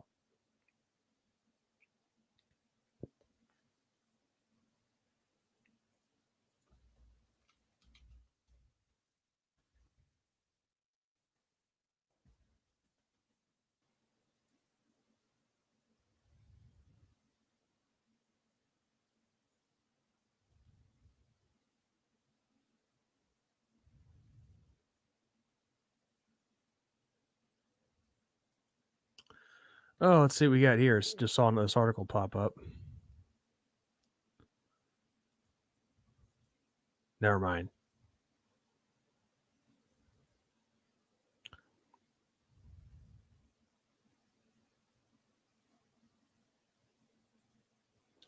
Who would I want? How about the Rocket? The Rocket Ishmael.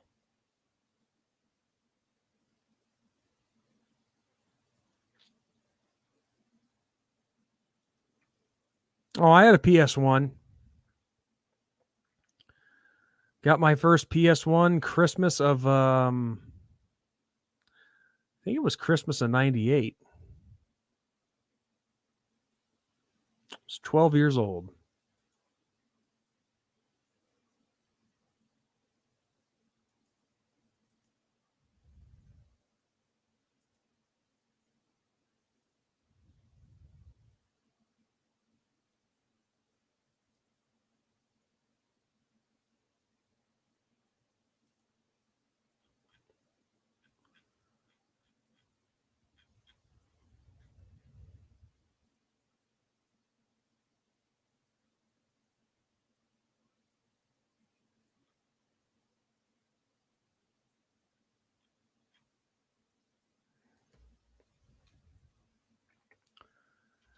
But anyway, guys, I think I'm probably going to call it unless somebody has some other questions for me. Yeah, Golden Tate could be a good one for sure.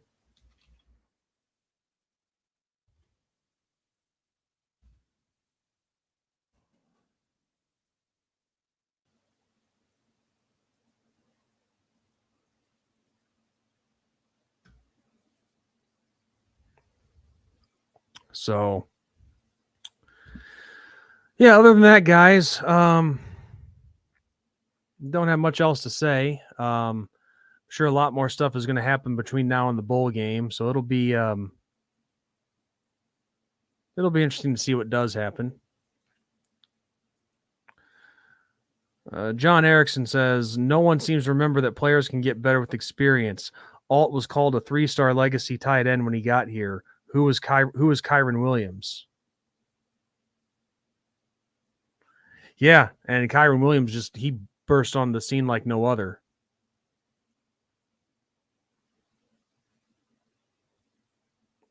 One last question. What do you think about the new athletic director coming in? I can tell you one thing. I think it's definitely because of him and his ties to how do you say his name? Bravacqua? I think that's how you say his last name. I'm sure his ties to NBC had something with us getting a deal done with them.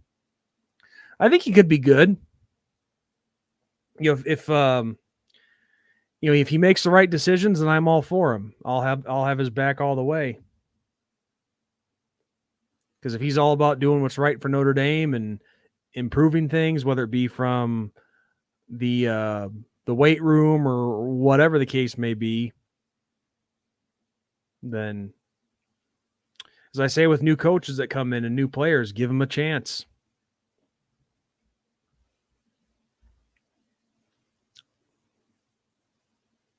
He could. He could.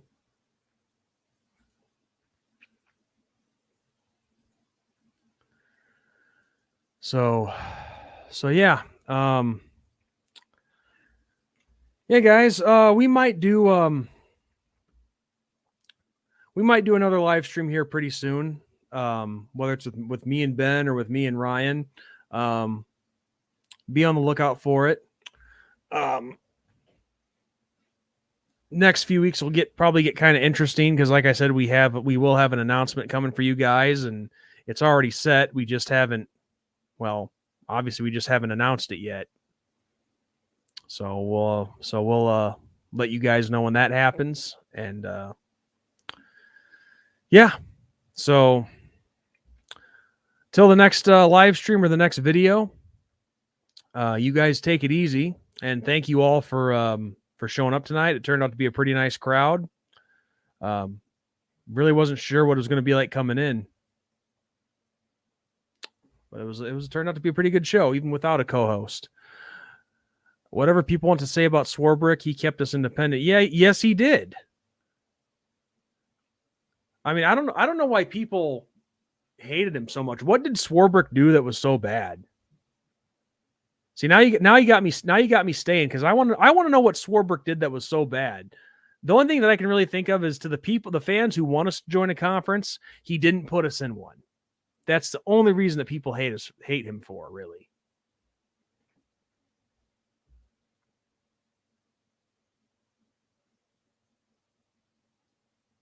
I mean, I think for the most part, he made some pretty good hires when it came to coaches. They did a really good job. So, I mean, no, we didn't get one in football, but look at all the programs that have won national championships. A couple in fencing, a couple in women's basketball. Well, actually, the first one in women's basketball, I don't think he was there yet. I don't think Swarbrick was there in 2000, 2001. But still, though, a couple fencing national championships, a women's basketball national championship, a national championship in lacrosse last year. Mike Bray had a lot of, before things kind of went to shit here in recent history. Back-to-back Elite Eight appearances for men's basketball. One ACC conference championship. Golden Playbook. Listen, I'm really not trying to get irritated here, but if refusing to pay money, if you're talking about the whole offensive coordinator thing with Andy Ludwig, they were prepared to pay him what he wanted. Ludwig was the one who backed out. So he certainly never has been afraid to spend money.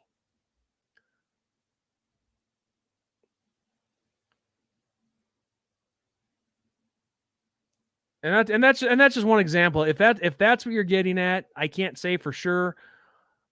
But if you're talking about like the football facilities or something like that, they did upgrade those.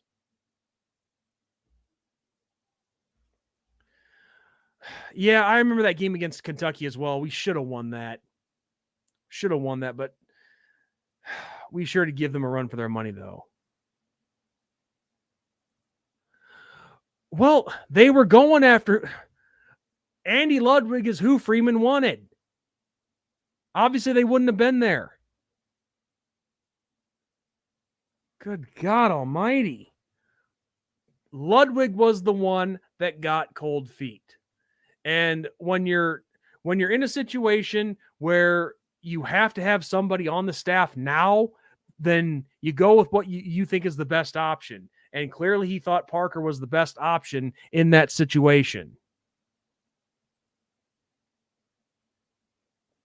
But it's just, I'm so tired of hearing this. It was spelled out clear as day.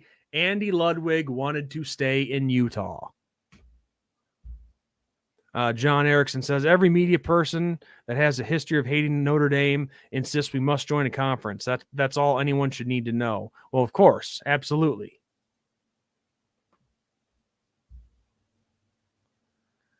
But yeah, he probably didn't want Parker either. I just told you that, Golden Playbook. I just said that clear as day. I'm sorry, I'm not trying to get frustrated, but goddamn.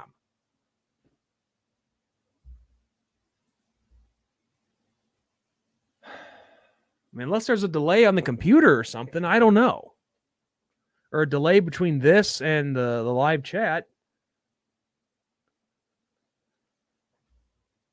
But yeah, I've heard people say that about Andy Ludwig and that whole situation. Oh, Notre Dame didn't want to pay him. They had the checkbook open and ready to go. He's the one who got cold feet. But of course, so many people want that to be the case because they want a reason to hate Swarbrick and hate how things are ran. Because they don't. It's basically because they didn't get the guy they wanted. But but like I was saying, no, Freeman probably didn't want Parker either. He probably didn't. But when you're in crunch time, you have to have something established and on the staff.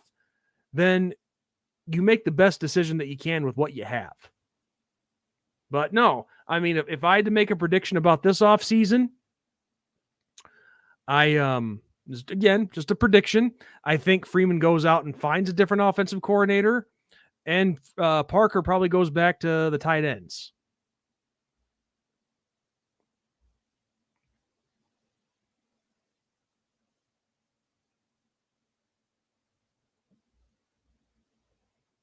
Yes, exactly. Xavier Watts, lots of heart. He deserved the Nagurski Award.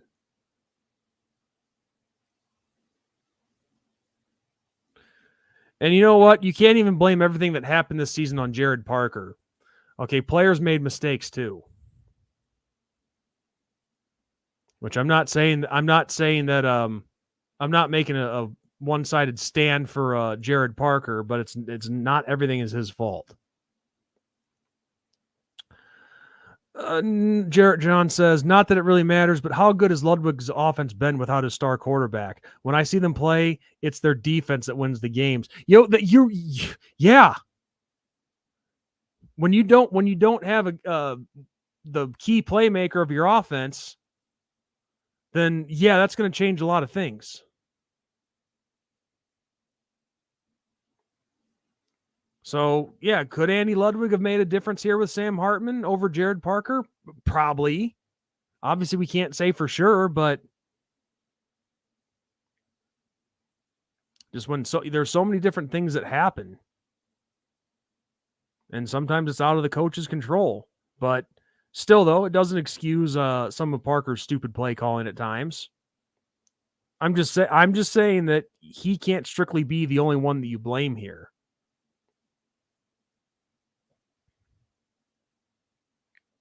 So, well, anyway, guys, I am going to call it here. I've been on here for over 2 hours. It's time to get some supper.